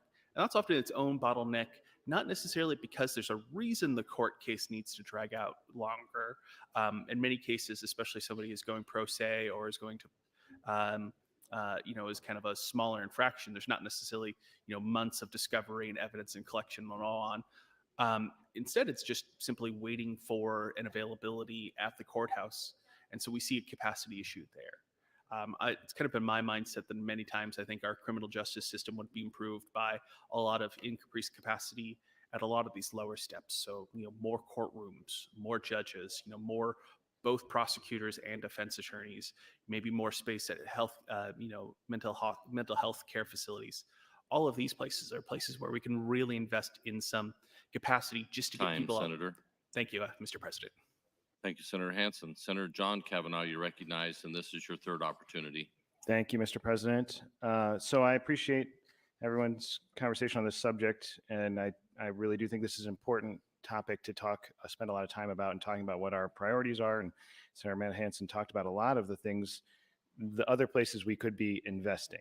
Senator Lathrop just handed out, or maybe a little bit ago, handed out this packet that I have referred to a number of things in here myself, and I know others have, so I appreciate it. And you can see in here, I've referred, for the folks at home, to everybody on the NDCS, Nebraska Department of Corrections Service quarterly population summary, but we have a printout of it now.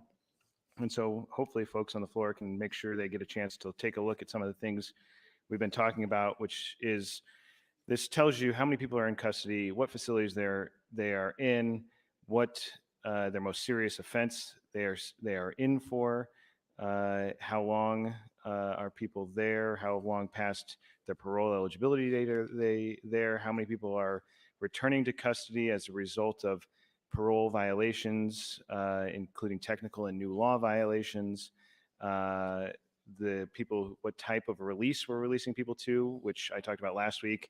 This is on page 4 of 8, but page 12 of the total handout. And we have people being released to post-release supervision, people who are passing away, people released to parole, people released to other jurisdictions, people doing a flat sentence, and people mandatorily discharged. And as you heard Senator Lathrop talk about a few minutes ago, that 95% of the people that we have in the Department of Corrections are going to return to our communities. And so the question is, how do we want them to return? Do we want to spend resources, invest in people to make sure that when people get out of custody, that they are in a position, as strong a position as possible, to not reoffend, and making sure that they have the tools, be they mental health related tools, drug, substance abuse related tools, to not fall back into the old patterns, and make sure that people are able to get jobs, get housing, and reconnect with their community. And so those are the types of things that if we focus on achieving that, we will get better outcomes. We will have less recidivism. We will need to incarcerate people less in the long run. So I think that's why it's important to look at all this data, this information, and kind of take some time to digest that. I was looking through, this is one I haven't looked at before, which is starts on page 18, which is crime declines after JRI adopted.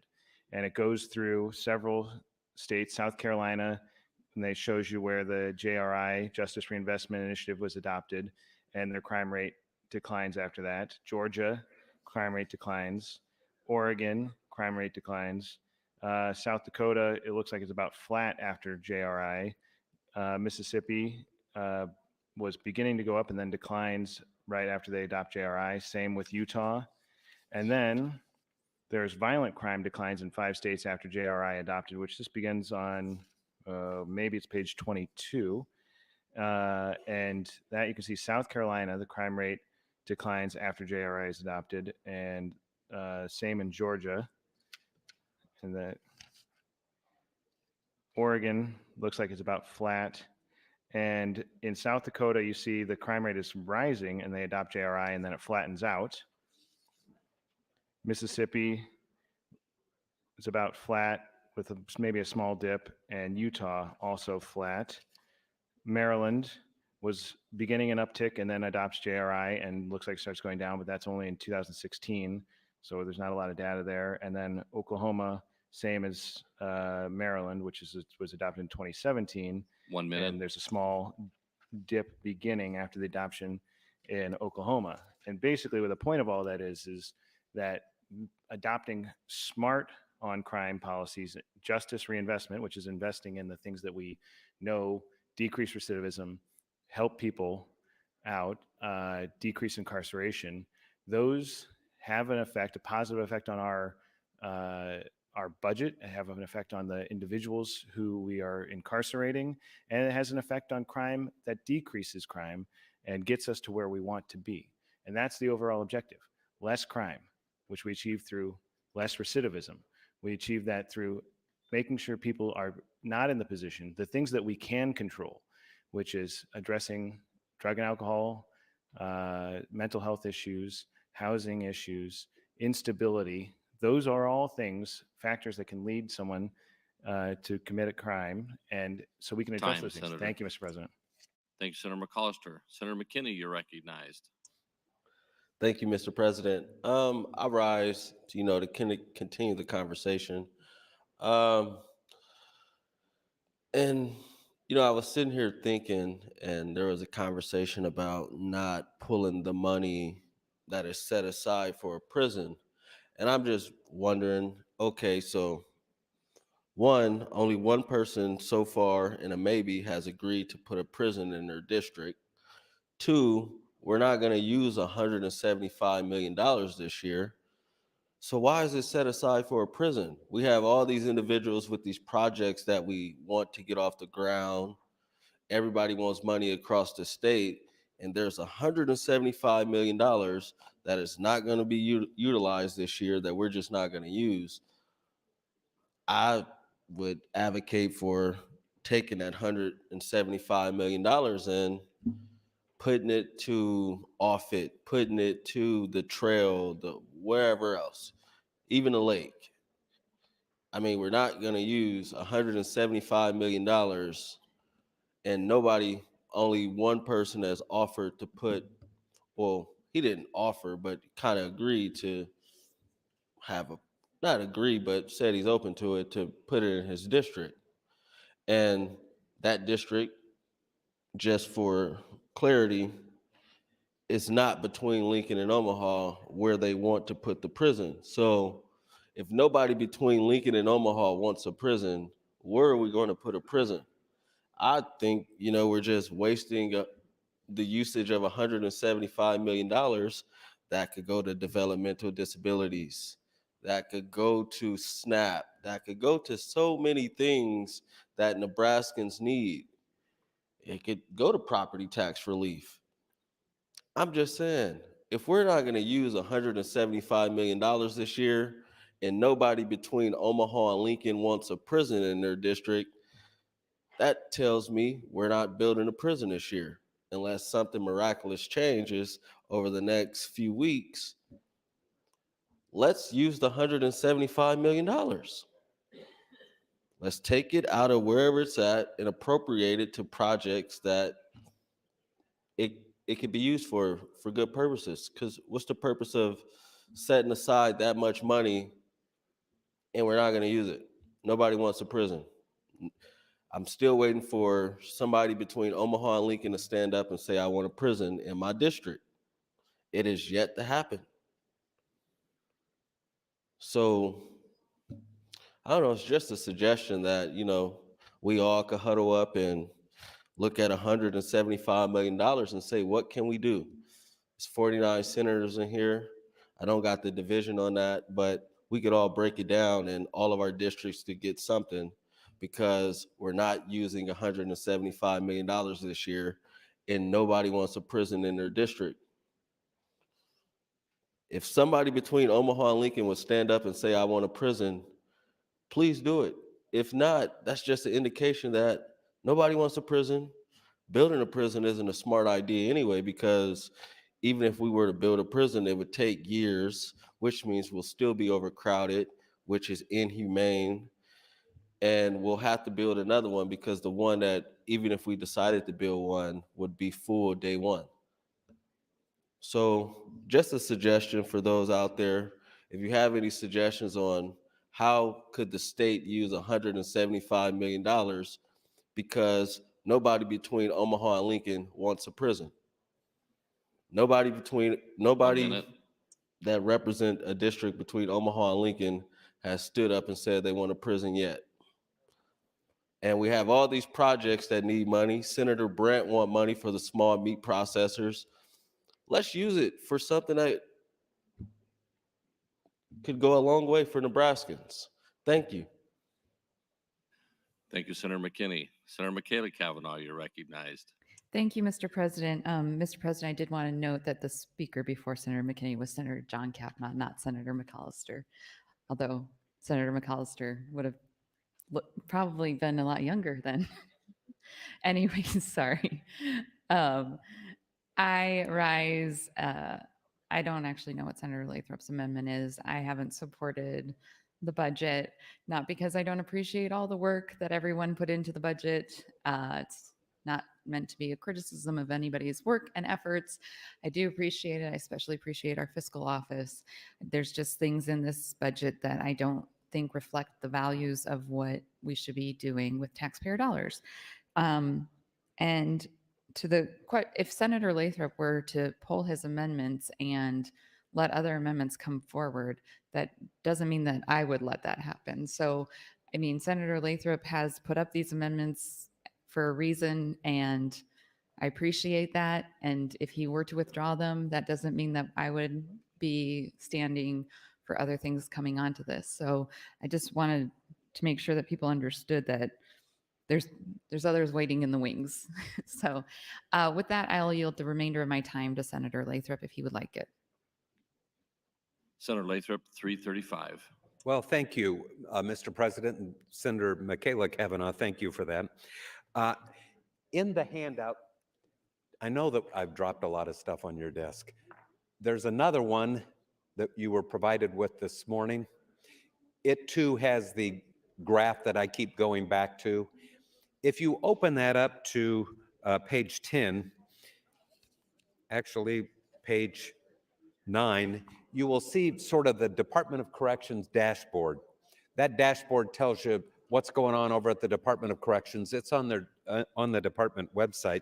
And the information we're talking about this morning, or that I've been talking about with respect to how are we doing today, the state of the state at the Department of Corrections, if you will, is found on page 9 and about 4 or 5 pages that follow it. So if you're wondering where this is coming from, that's it.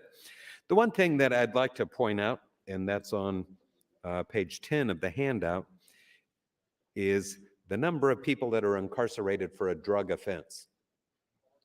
Believe me, I understand there's differences in drug offenses, right? You have people that may have been arrested and convicted of a class 4 felony for possession, and you have people that are distributing and manufacturing this stuff. So there's a big difference between some of them, but a lot of these people over at the Department of Corrections are there on a class 4 felony drug offense. And you will see of our population at the Department of Corrections as of the time of this report, 770 of them, 770 out of the 5,500 were there on a drug offense.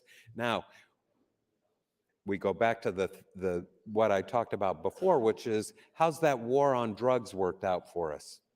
The reality, colleagues, is for somebody to end up at the department on a drug offense, county attorneys will tell you, most county attorneys, certainly in Douglas County, that somebody to go down to the Department of Corrections on a drug offense has to have been caught a number of times.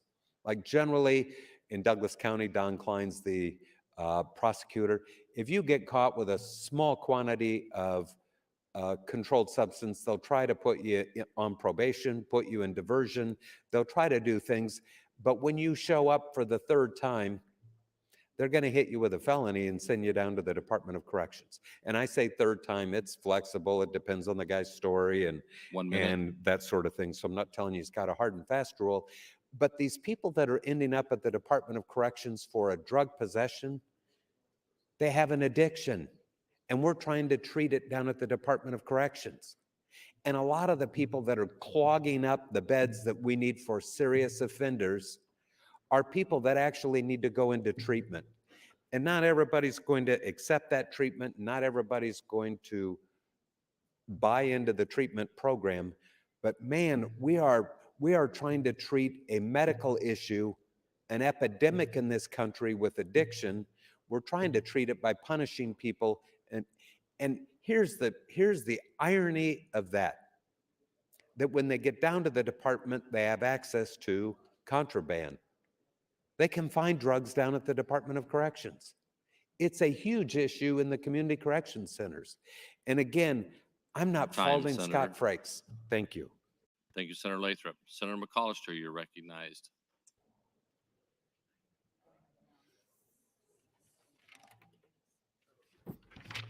Good morning, Mr. President. Good morning, colleagues. First time I've spoken on this issue this morning. I think it's obvious to all that the elephant in the room is LB 920. That's what we're talking about this morning. And I would offer to you is that I have a unique vantage point in this discussion. Most of you know I work for the Platt Institute starting in 2009, ended up 4 years later, and the president of that organization, I was the executive director, was Pete Ricketts, our current governor. And my charge from the governor was to engage scholars and find topics of interest that related to the national government, the state, and also local politics. So I'd engage these scholars and they would write reports that covered those particular topics. And the thing that then President Ricketts would tell me is, yes, find good policy, write about good policy, not about politics. But we're going to disregard politics. We're going to find good policy and write about that. And we covered a variety of topics. Taxation, we talked about metro area transit, we talked about education. So we covered a wide variety of topics. And of course, one of those issues back then was criminal justice reform. And we discussed that as well. We talked about the Texas Public Policy Foundation and what they've discovered about criminal justice reform. So what's the situation now? CGI came into Nebraska, gave us some 21 recommendations, and the parties, the executive branch and the legislative branch, agreed on 17 of those policies. We have 4 policies that they couldn't come to agreement on. So I would invite the governor to engage in this process, talk about those 4 remaining topics that will actually bend the curve about our prison population. And we haven't done that. So I think the parties need to engage and we need to resolve this issue, and maybe we can move this legislative session forward. There's very little risk on what we're doing here. 35 states have engaged with this same process and discovered that the system works. Even those 4 areas that we don't have agreement, engage with those areas and we can bend the curve on our prison population. Thank you, colleagues. I yield the balance of my time to Speaker Hilgers. Speaker Hilgers, 154. Thank you, Mr. President. Thank you, Senator McCollister. I just want to make a couple of brief comments. I heard Senator Lathrop's comments a minute ago, and I just want to briefly respond. First, I think everyone should be under no illusions that the budget will go the full amount of time, whether it's on select or final or general, and there's nothing wrong with that. This is an important document that spends hundreds of millions of dollars, and whether it's on Senator Lathrop's amendments or as Senator Michaela Cavanaugh mentioned, her amendments, I fully expect that we'll take the full amount of time, and that's okay. I think that's baked into the schedule. The second thing is, and I think Senator McAllister is right, that a lot of the discussion is on LB 920. And I just want to make really clear that we should, for the good of the body and good of the state, try to find good policy solutions. And that should be the reason that animates our work. And if there is a compromise that can be had on LB 920, I'm confident that this body working together will find one. But I want to make clear that that will happen if we all get together and work together. But it is not going to happen because someone is trying to take things hostage in the body or suggest that the way you get things accomplished here is by slowing things down. I want to make really clear. If you slow things down, you're hurting the body. You're not gaining leverage over my process. You're not gaining leverage over the work that I do, and you're not forcing me to compromise with you on another issue. I'm not going to incentivize people to take time on the floor to just get what they want. We work together because it's the right thing to do. I've had some conversations with Senator Lathrop. If there is a path on 920 that he would be comfortable with, I hope that we can find it. It's not because anyone comes on the floor and threatens it. To the contrary, if you take time, the only person you're hurting, the only people you're hurting are the other members of the body and the bills that they are bringing and are trying to get passed before day 60. Thank you, Mr. President. Thank you, Speaker Hilgers. Senator Walls, you're recognized. Thank you. I just wanted to emphasize again the importance of prison reform and programming. When I sit in hearings and I listen to people testify, really I think that the testifiers that affect me the most are those that have the personal stories. So I want to just continue with the letter that I received from a person who is presently incarcerated at NCCW, and this is part of her personal statement. She continues on and says, "It would be nice to say that I've always been a pro-social, proactive citizen, but unfortunately this is not true. As a result, I have spent over 17 years learning how to become one. I have made very poor decisions that led to terrible mistakes for which I am deeply remorseful. I now choose to live my life as a living amends to those I have harmed. I'm working toward becoming a person of sincerity and integrity by choosing to grow through therapy and programming participation. Throughout the last 17 years, I have learned that the worst thing a person has done does not need to be the last thing a person does. I strive to incorporate that in every activity, involvement, and to encourage others to do the same. As a child, I suffered abuse in various forms and did not seek help for those afflictions. I suffered from severe abandonment and rejection issues, as well as a compacted, complex trauma. As I began to mature, my issues matured into depression, anxiety, and post-traumatic stress disorder that went untreated. I developed an addictive personality along with codependency issues. I never talked about the trauma I had suffered, and over time, I lost myself. As I went through my high school, my sense of self-worth had diminished to dangerous levels. I began to associate with individuals who did not have my best interest in mind. I sought only to appease the shame and hurt I felt inside, as well as escape reality I could not stand to live in. I never asked questions, had extreme poor boundaries, and no was not in my vocabulary. I lived a double life. To some, I was going to school and working while attempting to find a decent partner to start a life with, and to others, I was a lost and wild girl who had few morals and down for whatever.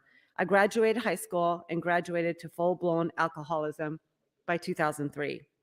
I opted for vocational college at this age and graduated with a technical certificate as a certified nursing assistant. I went on to be nationally certified as a patient care technician and was licensed. Despite these successes and a subsequent enrollment in college in pursuit of a nursing degree, I continued to spiral. I developed a deeper tissue of codependency than I had in my younger years. My addiction worsened and my choice and association did too. By January 2005, I was out of control and not even going to class. I partied hard and lost any self-worth I had left.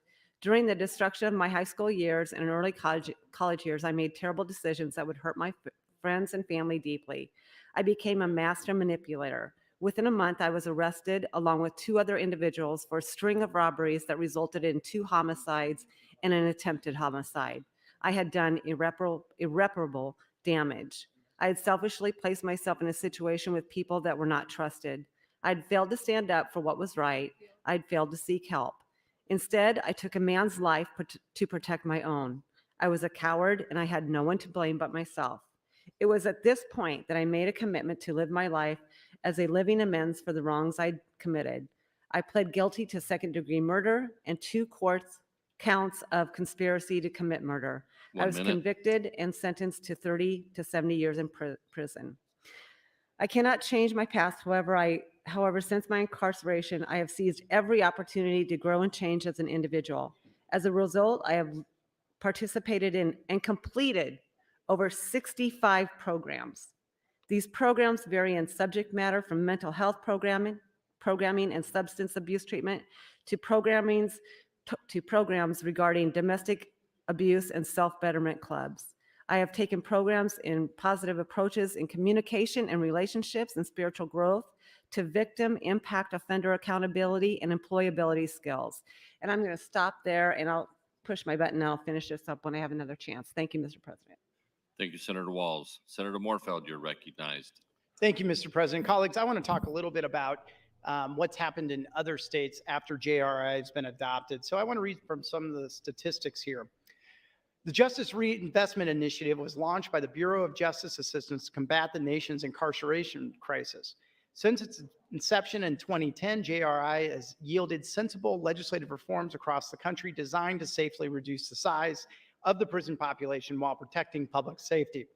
Now, more than a decade in, which is a great sample size at that point, here's a look at crime in relation to JRI efforts. Data is sourced from the BJS and FBI's UCR program.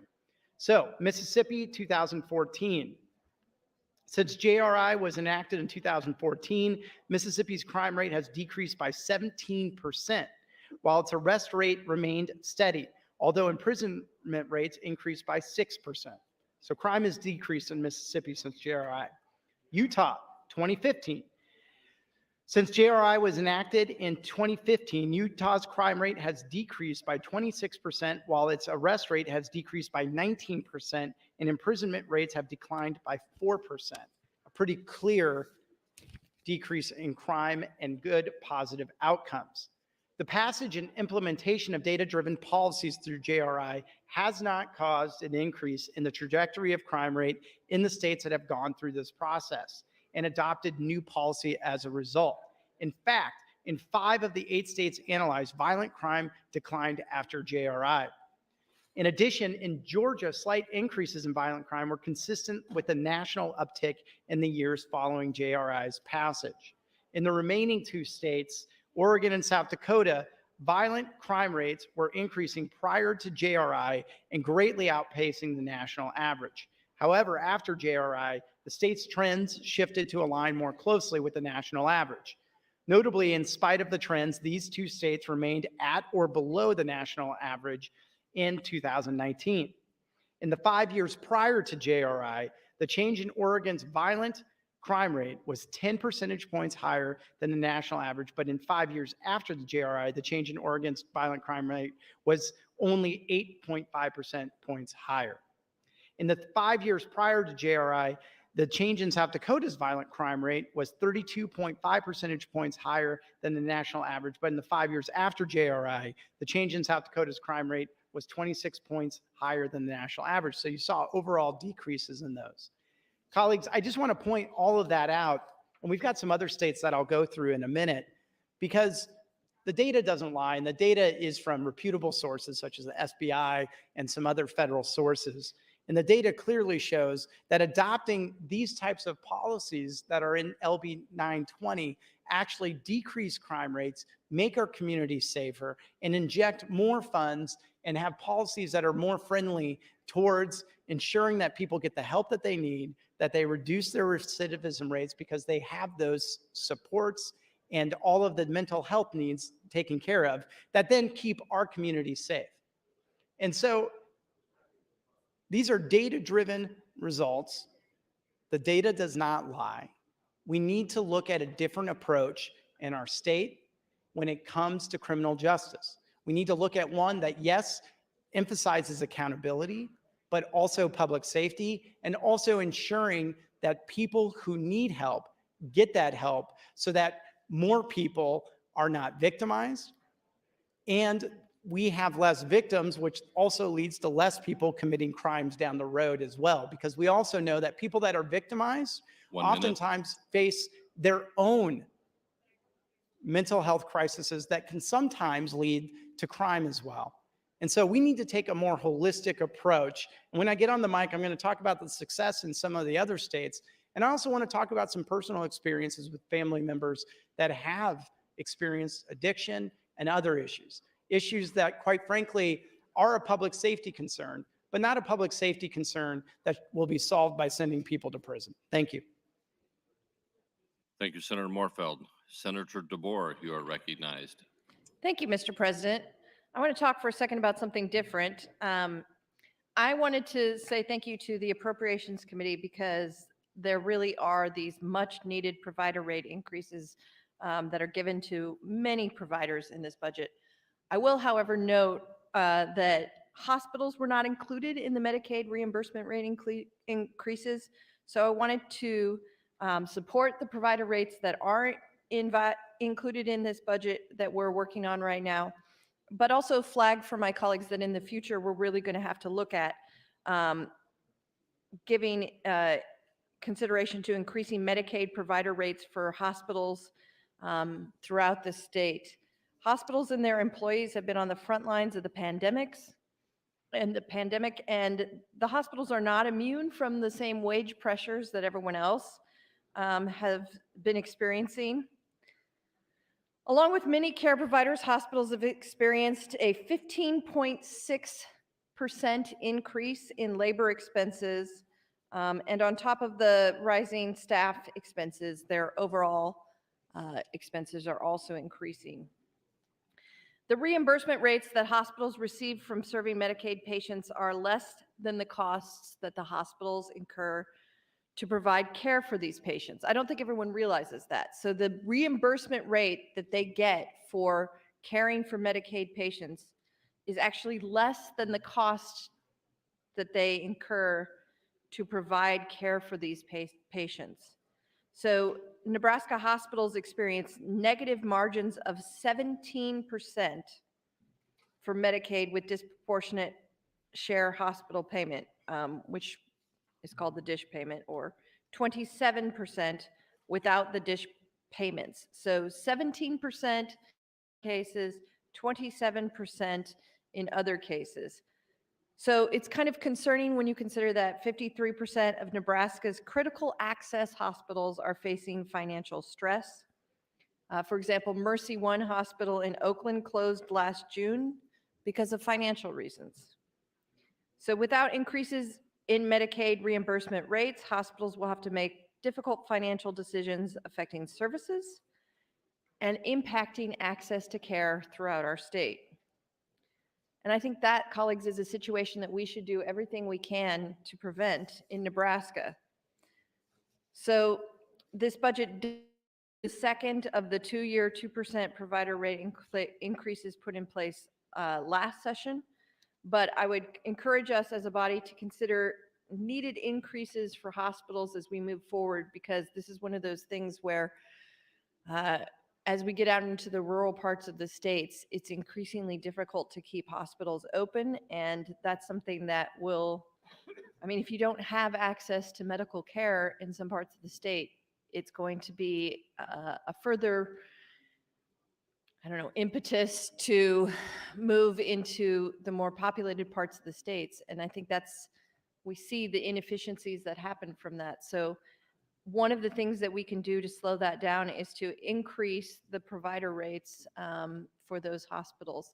So I'm very strongly in support of the increases in provider rates that we do see in this budget. I'm very thankful to the Appropriations Committee for including those, because we saw all sorts of problems when those were low. But I do want us to think about in future years how we might include provider rate increases for the hospitals throughout our state. So, Mr. President, how much time do I have left? 1 minute. Okay. Well, on my last time on the microphone, I was talking about criminal justice reforms. I guess I will come back to that on my third time, since I don't have a lot of time now. Thank you, Mr. President. Thank you, Senator DeBoer. Senator Moser would like to announce the following guests visiting the legislature.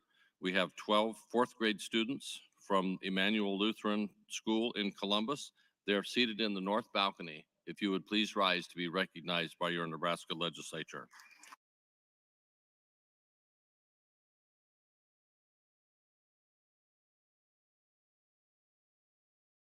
Thank you for coming. Returning to debate, Senator Day, you are recognized. Thank you, Mr. President. I would like to yield my time to Senator Lathrop.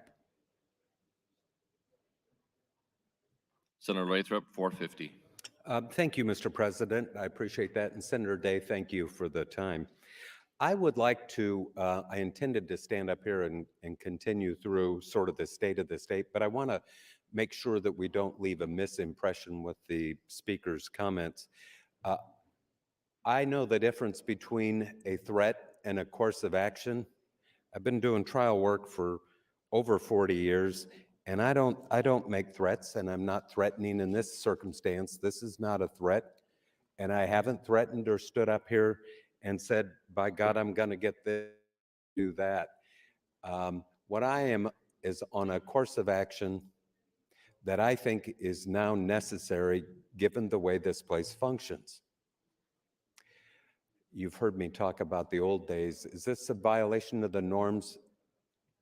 If we were judging this course by the norms of 10 or 20 years ago, probably. But I don't see it a violation of the norms any longer. I have a point to make. I am frustrated, and I'm not going to go into the how come and how did I get here and what efforts have I made to try to get people engaged in this topic and get somebody to talk to, and the people who have frustrated that process. I'm not doing that today. I'm not going into personal attacks, and I'm not going to do that. But I'm going to continue on this course because after being back here for 4 years, I've seen how the place works. I'm disappointed with that.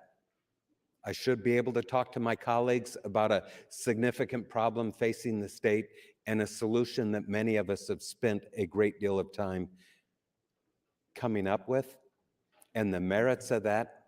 But too often the merits aren't enough to carry the day. At least that's been my experience. So I will continue on this course, and I'm happy to talk to somebody about trying to work through 920 if I find an interested party that can speak and reach some kind of an agreement. Until then, I will talk on the budget bills, and I will talk when 920 is scheduled. Back to the state of the Department of Corrections. In that handout that I gave you, and if you go to page 10 of that handout, you'll see on there the 3-year recidivism rate. And you'll notice, and this is a Department of Corrections issued report, that our recidivism rate has gone up since 2010. By the way, when you measure recidivism, you do it looking 3 years back. So we won't have 2021 data until like 2024. Then we'll know how many people over the last 3 years that were discharged in 2021 were returned to the Department of Corrections. So this represents the growth in our recidivism rate from 2010 to 2018. And we've grown from 27% to 30%. So our recidivism rate, colleagues, in the status quo is getting worse. That should be concerning. That should tell you that the status quo is not sufficient, that we could find a better way using our recidivism rate as a measure of public safety, using it as a measure for our effectiveness in providing the rehabilitation at the Department of Corrections. We're going in the wrong direction.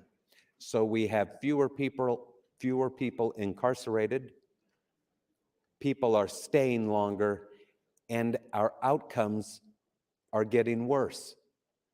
That's the state of the state at the Department of Corrections. I do want to talk about Director Frakes for a moment. If you sat in the Judiciary Committee over the last 4 years, you will know that Director Frakes and I have had some very difficult questions asked and answered in that committee. We don't simply accept what we're told when a department head comes into the Judiciary Committee. And in some cases, I've made Director Frakes uncomfortable with the questions, but we understand the issues over at the department. And I appreciate the work that he's trying to do over Time, there. Senator. Thank you, Senator Lathrop. Colleague Senator Slama would like to introduce 15 members associated with the Nebraska Public Power District. They are seated in the north balcony. If you would please rise to be recognized by your Nebraska Legislature.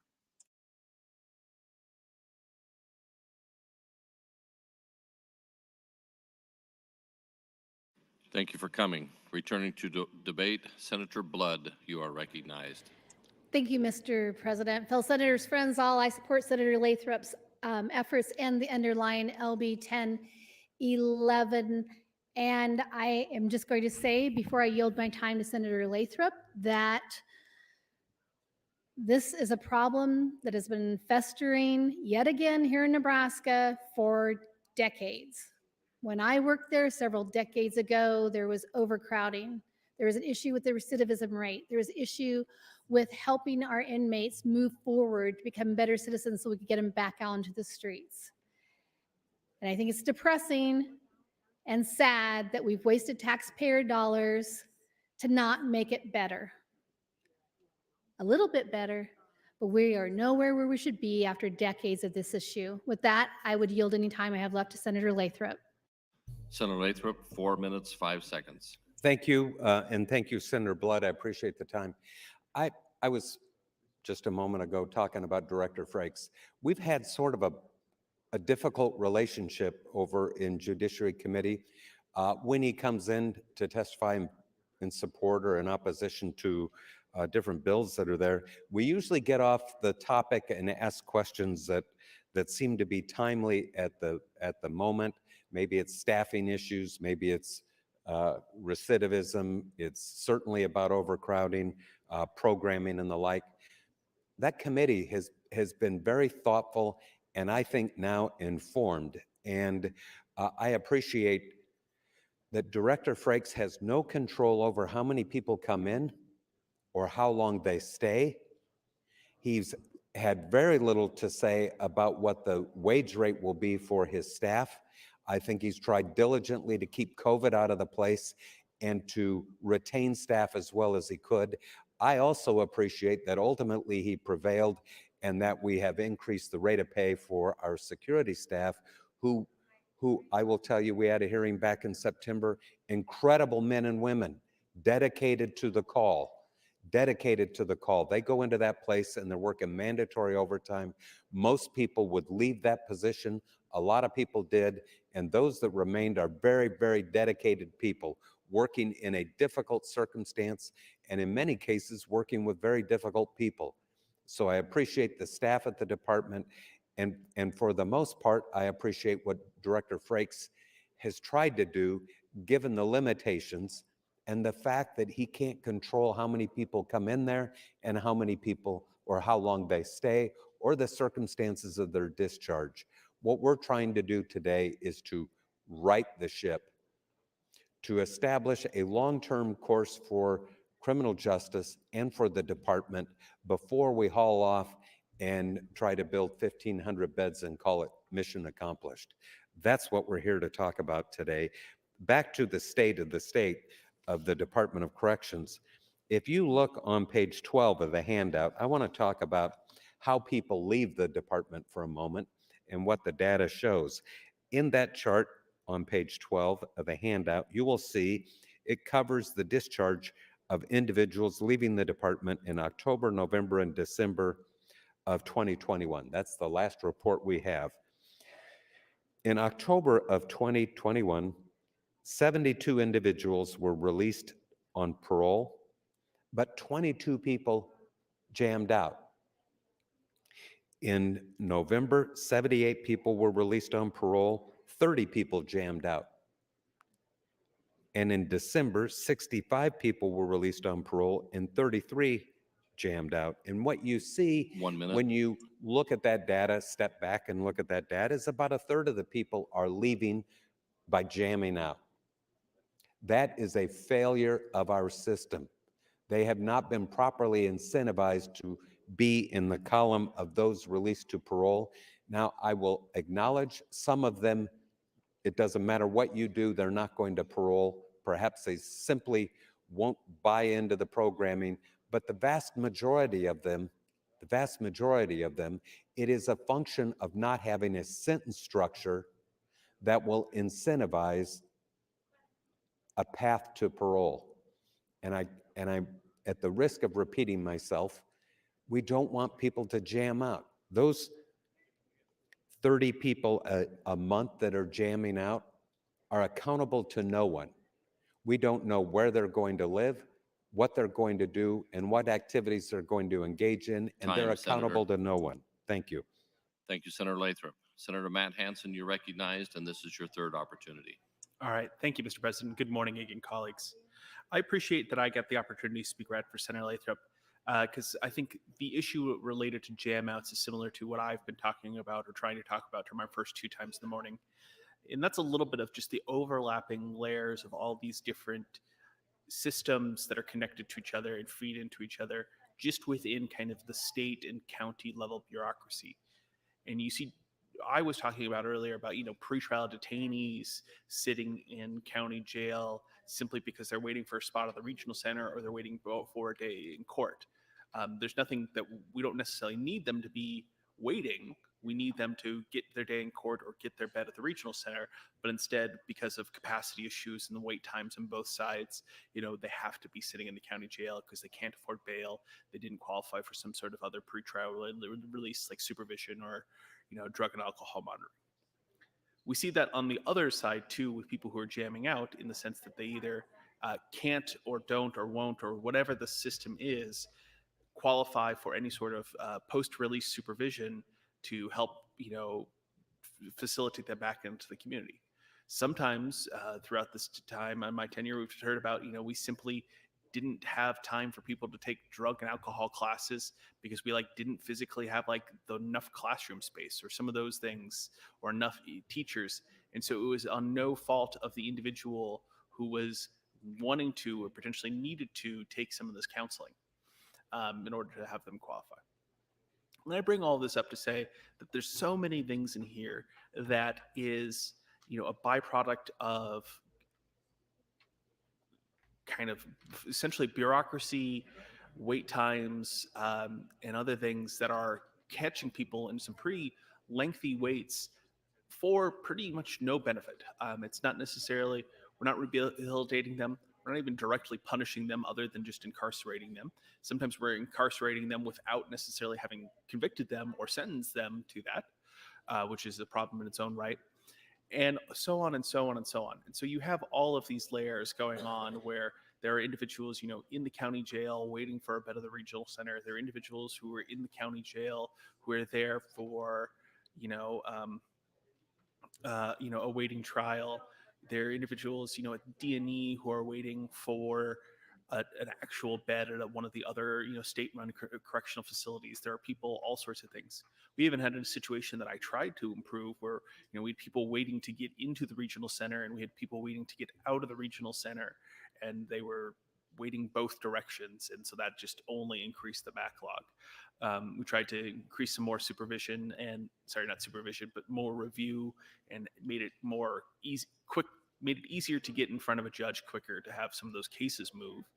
But we just see this kind of log jam of this bureaucracy over and over and over again.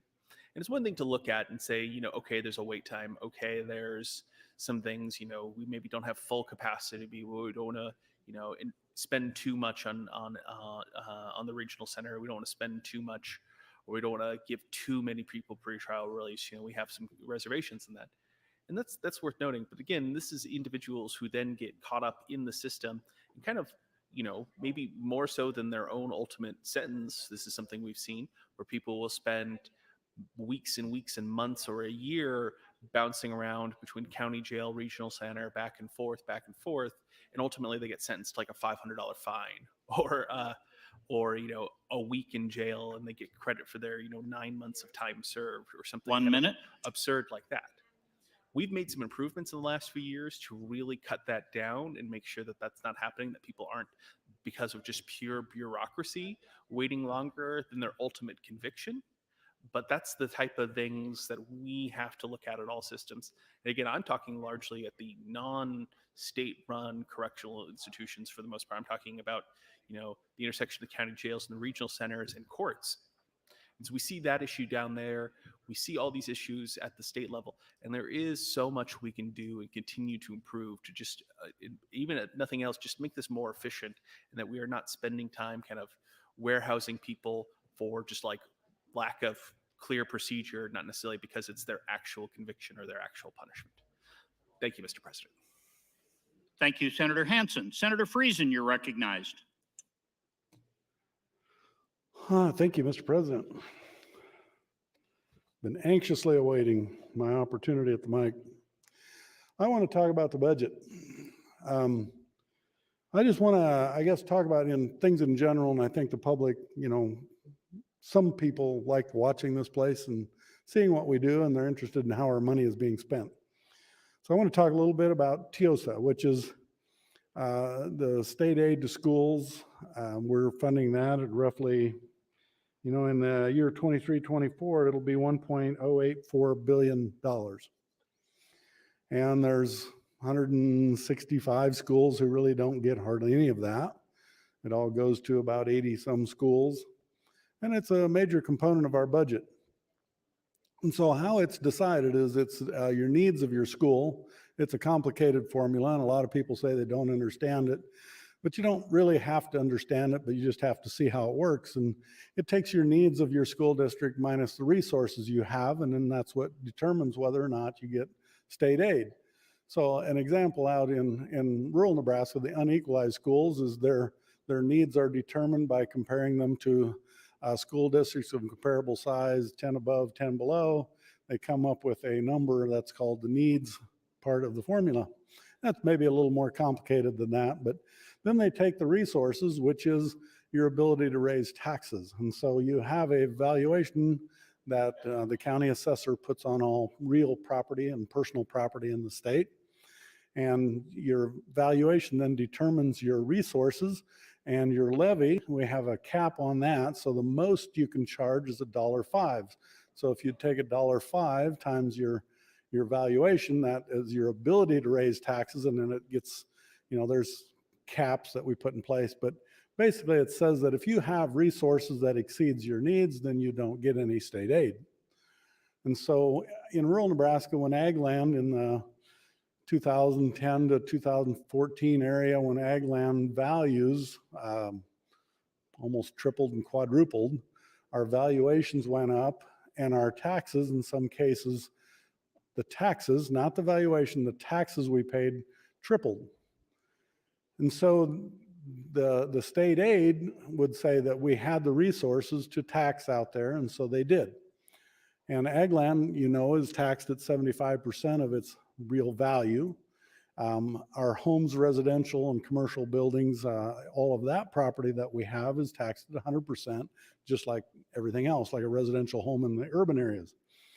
And so what happened is the values in rural Nebraska exceedingly just started jumping because of a number of things that happened in the ag economy. It was different scenarios. It was weather. It was exports. It was different scenarios that just after year drove up the commodity prices, which drove up land prices. It didn't mean that the land was any better. It wasn't improved or anything. It's just its value increased.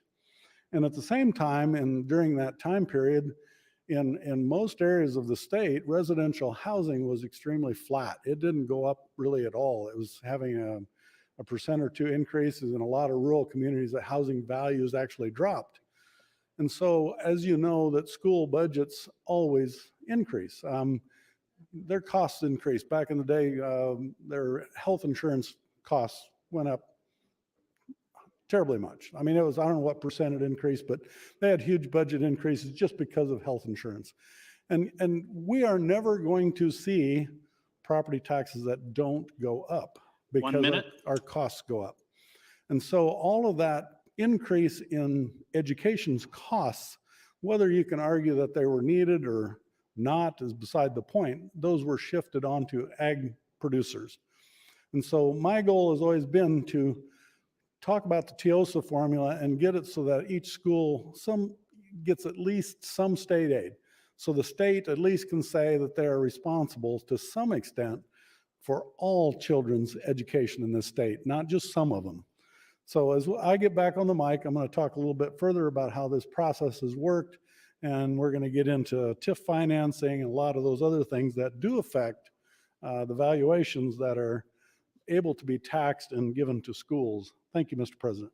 Thank you, Senator Friesen. Senator Michaela Cavanaugh, you're recognized. Thank you, Mr. President. Colleagues, I really appreciate the comments that Senator Friesen just made, because I had this little slip of paper from last night that I wrote down, no state aid to rural schools, and I couldn't remember why I had written that down, and I think it was because of remarks Senator Friesen had made last night. So thank you for that, Senator Friesen, sparking my memory. And I do remember now why I had that written down as something that I wanted to be sure to talk about on the budget, because I understand where Senator Friesen is coming from in the no state aid to rural schools, which has been my objection all along to the property tax incentive pot of money, because apparently that is what we are viewing as our state aid to schools, so that we are not 47th or 48th in the country in state aid to schools, because we do this property tax reimbursement. So that makes us not as low down. So it's kind of like this, depends on how you look at it, half glass, half full. Maybe we are doing property tax relief and state aid. Maybe we're doing neither. It's hard to tell. I know the intention behind that program, and it's from the 1107 back in 2020, was to create a pot of money to reimburse property owners for their contribution to education through their local property taxes. So it's a state reimbursement of a local tax that's intended to be reimbursing your portion or a portion of your contribution to education at a state level. So you need kind of an org chart for it. It is a valid argument in both directions, I believe. It's just complicated. So I agree that we don't do enough state aid to rural schools. And I also disagree, because I would say that we do state aid to rural schools because we're doing it through property tax relief fund, but it's kind of just a mashup. And I realize now that I'm talking about something that I learned from Senator Linehan to explain. She has explained this to me many, many times very patiently, because I didn't always quite understand how this was acting as state aid, but I do see the method behind it. It's just, we're kind of in murky waters, and so we do have state aid, but we also don't have state aid, but we have property tax relief. So really, you just have to kind of dig down deep into it, and maybe we all need a Venn diagram. So on LB 1011, I heard the speaker make a comment about that there's a lot of conversation about a bill 920, and I have, and not quite so much about the budget. So I have my budget 1011 is very marked up from our previous conversations, and I'm happy to talk at length about my concerns about the budget.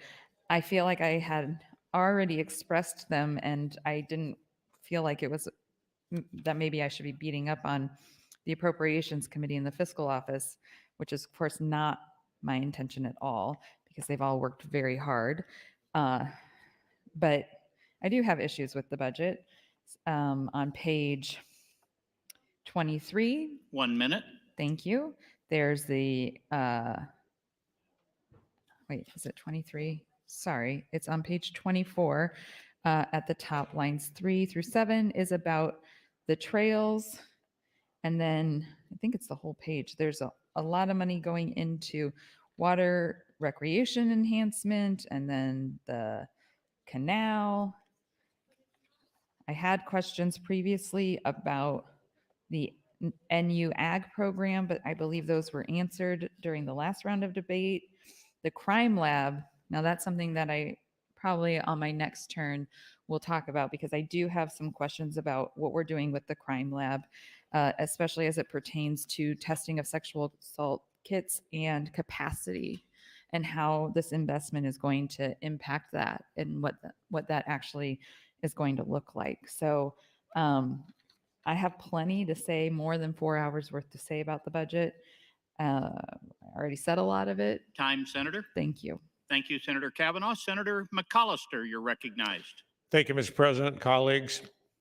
This is my 8th legislative session, and boy, I have seen it all. Feast and famine. We had to cut $1 billion out of the budget, and now we are floating in money. But of course, this year, the quintessential issue before us are the ARPA funds that we need to spend in a good way, and LB 920. The 920 issue has been with us for at least 1 decade, if not longer. Governor Heineman blew the issue off when he was governor. And unfortunately, in Governor Ricketts' 8 years, we've let the issue languish as well. When I go to legislative conferences for NCSL and CSG, I talk about the wonderful Nebraska system, the Nebraska one-house, nonpartisan unicameral. We talk about the fact that we have no caucus system and the fact that every bill gets a hearing in front of a committee. We have a unique and productive legislative session and a legislature. But what we can't deal with, it seems like, are the issues between the legislative and the executive branch. And we have a conundrum right now with regard to LB 920. We have a pathway. We truly have a pathway. Groups have come in here and shown us the way to deal with this issue and have given us 21 recommendations that would bend the curve on our prison population. But we can only agree on 17.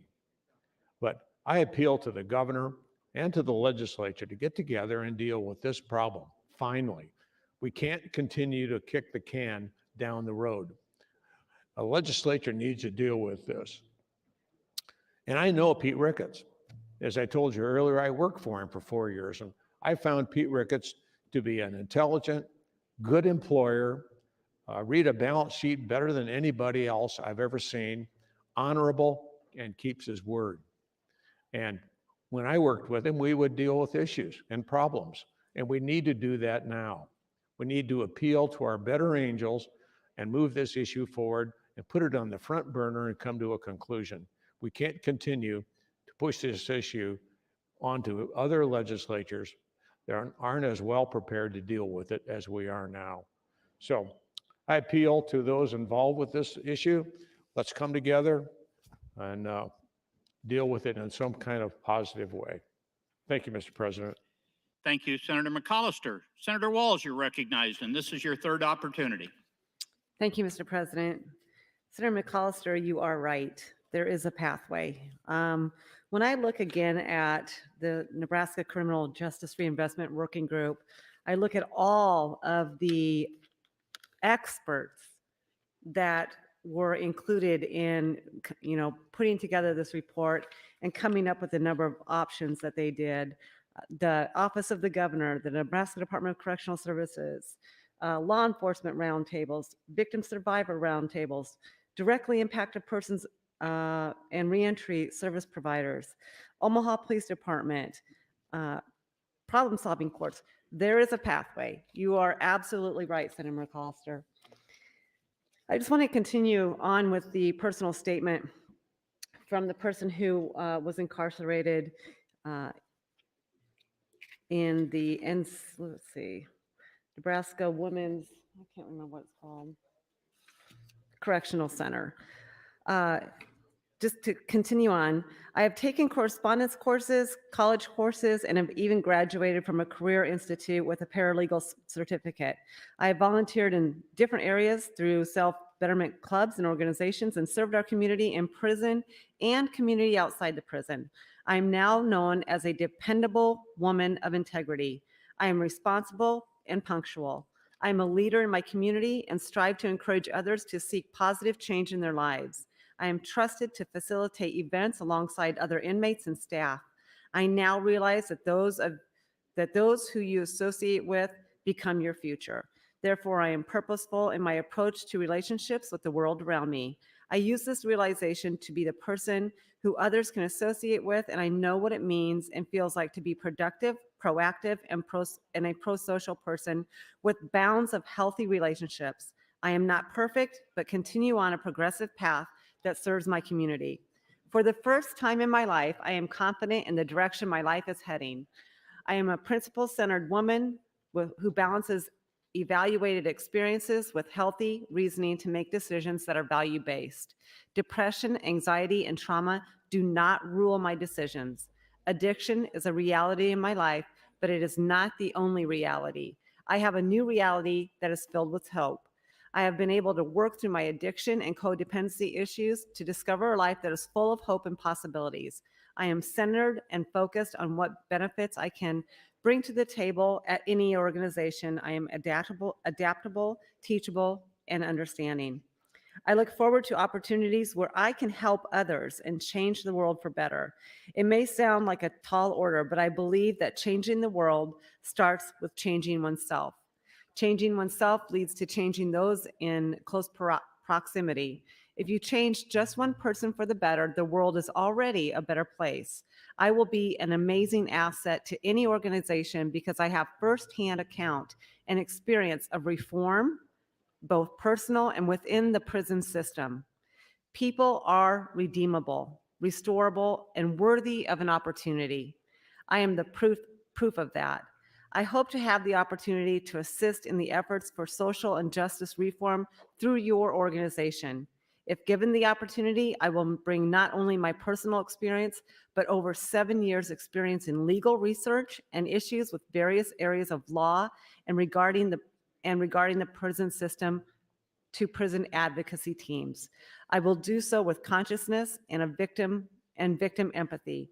I am organized and a detailed hard worker who will strive for societies and reform goals.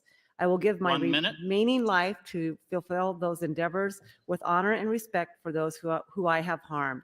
Thank you for the opportunity to present myself to you today. I am confident that if given an opportunity, I will surpass all your expectations with gratitude and change the world for better. I just wanted to take a minute again to read that personal story. I think that it really does prove just how important, when given a chance, how important programming and training and rehabilitation and just giving somebody hope that they do have a future. So thank you, Mr. President. Thank you, Senator Walls. Members, Senator Friesen would like to introduce 90 fourth graders from the Aurora Public Schools in Aurora. They are seated in the north balcony. Would you please rise and be recognized by your Nebraska Legislature?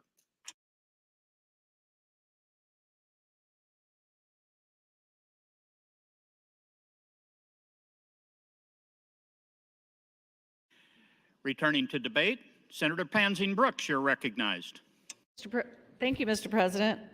So just as a reminder, on the last day of the legislature, as we are seniors, we will get to stand to talk about some of the positive experiences. Unfortunately, we are not given all the time in the world. So I had talked to the speaker about that, and what I decided to do, because I wanted to talk about the value and friendship that I have made with each of you here, my legislative colleagues. So I'm going to continue with that. I've already spoken about Senator Aguilar, Senator Albright, and Senator Blood. I'm trying to do it when people are here. And my next one is Senator Arch. I want to talk about the fact that Senator Arch is always willing to work with all people, no matter what. Senator Arch co-chaired the investigative committee with me, the YRTC committee. There were a lot of really good changes that happened with the youth rehabilitation centers there. And I'm so grateful for his vision on that, his thoughtful, considerate, nonpartisan leadership on that. And he has been work with, and I'm very grateful to Senator Arch, and it has been an honor to serve with you and to be able to serve the people of Nebraska with you. Thank you, Senator Arch. Appreciate it. Okay, the next one that I wanted to talk about is Senator Bostelman. That's the next one. I told him not to leave, so I'm going to have to skip over. People are not following instructions. So, okay, Senator Brandt, you're here. Senator Brandt, I've had the great good fortune of being on the Judiciary Committee with Senator Brandt. Senator Brandt listens and learns and studies really hard in an area that has not been his first area or first area of knowledge. And he has worked really hard in that committee to understand all of the issues, to understand some of the legal ramifications, to understand the technicalities of the law. And I truly appreciate his leadership. And because of his willingness to listen and to get up to speed on things, I've learned from him to do that as well. And he's convinced me to support the right to repair. So that's one of his issues that he's really cared about. And because of his willingness to listen to others, I've really worked to listen and understand that and change my position on that. So Senator Brandt is a wonderful person. We love Sandra significantly. She's amazing, probably his best attribute, but that's okay. Anyway, Senator Brandt, it really has been an honor to serve the people of Nebraska with you. Thank you, appreciate it. The next one, let's see, is, Senator Brewer, you're next, buddy. Oh, this is a hard one. Senator Brewer has a heart of gold. Not only is he a hero in our country, he is also a hero in the legislature. From the beginning, Senator Brandt came into my office and we hit it off right away. He has an amazing ability to connect with people, to serve the state, to serve our country, to serve this whole world. And I feel so honored to have been able to do the standing bearer story with him on the floor of the legislature the day before the sesquicentennial. And it was really appropriate to do it then because it was honoring our first peoples who should be honored prior to our big celebration. I've been able to work on white clay with him, getting the native flags both up on the 14th floor and in the Warner Chamber, getting the laws to align on the Bridge to Independence so those kids don't fall through the cracks in foster care, the missing and murdered Indigenous women, a military bill which is on workforce development. This guy cares about people. He cares so much about making sure that we can work together and find common ground. And he is a friend among all of us, a true friend and just truly one of the amazing hearts in this body. Thank you, Mr. President. Oh, and I wanted to say that it's been an honor, Senator Brewer, to serve the people of Nebraska with you. Thank you. Thank you, Senator Pansing Brooks. Senator DeBoer, you're recognized, and this is your third opportunity. Thank you, Mr. President. Well, now it feels weird because we've got the sentimental stuff to go back to what we were talking about.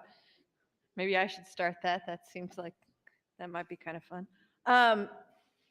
So we were talking about the 4 different aspects of a criminal justice system: the specific deterrence, general deterrence, the punitive, and the rehabilitative, and the sort of strengths and weaknesses of these various aspects of a criminal justice system, and then how they might be sort of informational to us as we're thinking about what kind of reforms we will or won't make in our system. So reminder that specific deterrence has to do with if someone is incarcerated, they're not able to be committing crimes, except, of course, we know that they can within the prison. And again, the strength was that they are sort of taken outside of the general population. The weaknesses are that they will get out. So as a specific deterrence, a criminal justice system only works insofar as the person is in prison, and even then, it doesn't actually stop them necessarily. General deterrence, we were talking about how if you've ever passed a speed trap, as they call them on the highway, you see that people are scared of speeding if they see a cop, and maybe a little bit otherwise, but that there are plenty of people who will speed on the highway, and there are plenty of people that will pass a speed trap, slow down when sort of they see the cop. I mean, it's so funny to me. People will be driving, they'll see the police officer, they'll slow down, but they've already passed at that point. Like, it's kind of too late at that point. I just want to make that point too. But you can see that as a general deterrence effect, our criminal justice system, there is some general deterrence, but there are limits to how general deterrence works. If people are risk adverse, maybe it works a little better. If they are not, then maybe it works a little less well. And that's because people believe, oh, I won't get caught if I do this thing, right? So there's always that sort of aspect of how much people think they'll really get caught. And also, we know that this is true, especially of younger folks. One of the things about juveniles that we know is that the way their brain chemistry works, they're influenced by reward, but not so much by punishments or threat of punishments. They just don't have the brain capacity yet that makes them think about negative future consequences. It's, you know, my mom always says that teenagers think they're invincible. Well, that's sort of that aspect of things where you think about the good things and you think you can have all the good things, but you don't spend as much time thinking about the consequences that might be negative. The punitive aspect of things, I think that one of the strengths of this might be that victims' families might feel like that they sort of, I don't know, had some recompense. But honestly, if you talk to any victim's family and you say, would you rather have someone be punished or would you rather have the thing not have been done? I think most of them would say, I'd rather have had the thing not be done. When I was in law school, I wrote a paper on criminal justice systems that looked at this punitive aspect of things. And it was very interesting because it talked about moving the sort of responsibility for punishing aberrant behavior to the government, because otherwise what you have is you have sort of blood feuds. So if Senator Lowe and I are the heads of competing families and one of his cousins does something to one of my cousins, then we're going to send one of my cousins over to do something to one of his uncles, who's going to send something back. And it just sort of goes on and on and on. The idea is to put it in the government, who's faceless, in terms of you can't go and, you know, get the government's uncle or something like that. And so that was the idea of moving that aspect of things away into the government's hand. And then rehabilitation. I can't think of a downside to rehabilitation. It has long-term specific deterrence. Time, Senator. Thank you, Mr. Senator President. DeBoer. Senator Friesen, you're recognized, and this is your third opportunity. Thank you, Mr. President. So colleagues, I'd urge you to look up in the balcony at those school kids up there. And I was talking about school funding, and there's a group of kids up there who the state really takes no part in helping fund their education. I think Senator Linehan has some grandkids up there too, I believe. So again, those are a group of kids who the state doesn't feel that they need to help fund any part of their education. It's all funded at the local level. So I'm going to go talk again about the TIF financing and how it impacts valuations. And when we look at Omaha and OPS schools, we have $2 billion of excess value in TIF.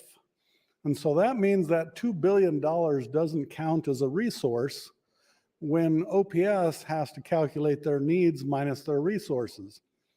And so again, in an equalized school like OPS, if you can take resources off the table, it gives them more state aid. In rural areas where they're non-equalized, you can do TIF projects. It's an economic development tool for small cities. But when you do a TIF project out there, since they're non-equalized, they don't receive any more or less state aid to education. All it does is push that taxation back onto the existing property owners there, and it makes them pay more taxes. And so when you start using TIF financing for residential developments, for instance, you're now adding more kids to a school system, but you're not adding any more property tax value to that school system's budget. So you'll have kids that can enter kindergarten, graduate from there, and that residential home will still contribute no property taxes toward the education of that kid. And that's what's wrong with how we look at our system and how we fund it. I will say that the state could care less about some of the kids in this state, and yet our Constitution says that we're responsible for the free instruction of our K through 12. We are for some of our kids, but we're not for all of them. And the state has chosen that this is the way we're going to do it. And so me, like Senator Lathrop, I've spent 8 years now trying to change the TIOSA formula. I have not gotten it changed. We have got schools like OPS and LPS and the bigger schools who constantly fight my efforts to give money to small schools. They adamantly object to giving one single dollar to non-equalized schools because it puts their funding at jeopardy when they take money out of the Treasury. So when we talk about education, caring about kids' education, that's a lie. All we care about is our money. You keep giving us our money, we'll keep running our failing schools that OPS has, where you have an 80% graduation rate. Some places we're sending kids out that can't read. And we continue to do that. And so we don't want to address our education system. We don't want to address that we're 49th in the country in how we fund K through 12. And we can talk about the 1107, the refundable tax credits. That's the only method of property tax relief that I've been able to work on to get through in this body. And at some point after I'm gone, I'm hoping that somebody in education can take over and address our TIOSA formula. It needs to be redone, and we have enough money now set aside that it could be redone. 1 minute. But I just want to impress upon everyone that the state should be responsible for every student's education costs. As much as, as fair as possible. We're always going to have equalization needs. I'm not saying that I want to take money away from anyone, but I think we have the resources set aside. LB 1107 credits are a little bit cumbersome to use. They're working, people are liking it, but it could be done a lot simpler if we would just do it in how we fund our K through 12. Thank you, Mr. President. Thank you, Senator Friesen. Senator Michaela Cavanaugh, you're recognized, and this is your third opportunity. Thank you, Mr. President. I would like to yield my time to Senator Linehan. Senator Linehan, you're yielded 4:55. Thank you, Mr. President, and thank you very much, Senator Michaela Cavanaugh. Senator Cavanaugh yielded me some time so I could talk about some people that are visiting us today in the North Balcony. And I'd like to start with the teachers, if they would stand up. The teachers, they're from Aurora Public School. And I was with this group earlier today, and the governor made clear that they were all supposed to thank their teachers for bringing them today. Then there's some of the other adults, I think, with these young people. I don't know if they're up there. Are there other parents that are with these young people? I'd like to thank them. And the classmates. I would like you to note, this is the first thing I noticed this morning when I saw this group, is the number of kids, 90, I think you said, and the fact that those 90 kids behave well enough that there is less than a 10-to-1 ratio up there. And when you're running all over Capitol and driving from Aurora, I think that's pretty impressive. So to all the classmates, thank you for being so well behaved. And then 3 very special people up there.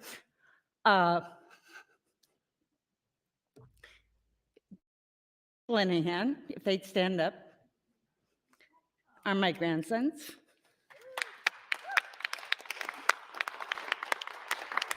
And probably the most special person, no, you are the most special, but their mom is up there, I think, Alexis. She's here somewhere. And Alexis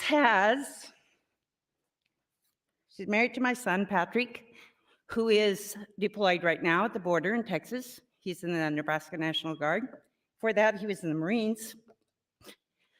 And I can't remember because Alexis and Patrick have 4 children. The first 3 are like within 3 years. And when the twins were born, Patrick was not deployed, but he was, I think, somewhere in the mountains in Northwest United States.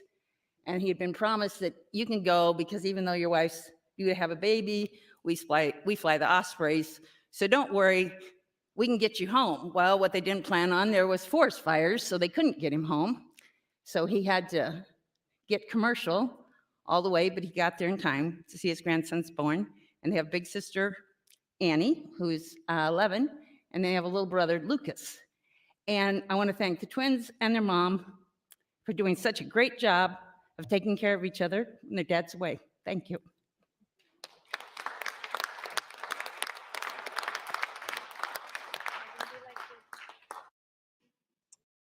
Now you get to go eat lunch. See, it wasn't as boring as you thought it would be.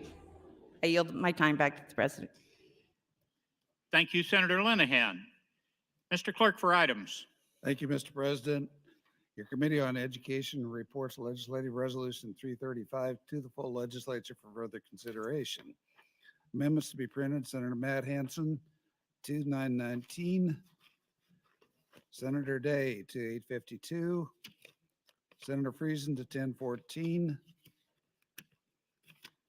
Senator Brewer to 512. Name ed, Senator Flood to LB 1241. And finally, priority motion, Senator Linehan would move to recess until 1:00 p.m. Members, you've heard the motion to recess until 1 p.m. All those in favor say aye. Opposed say nay. We are in recess.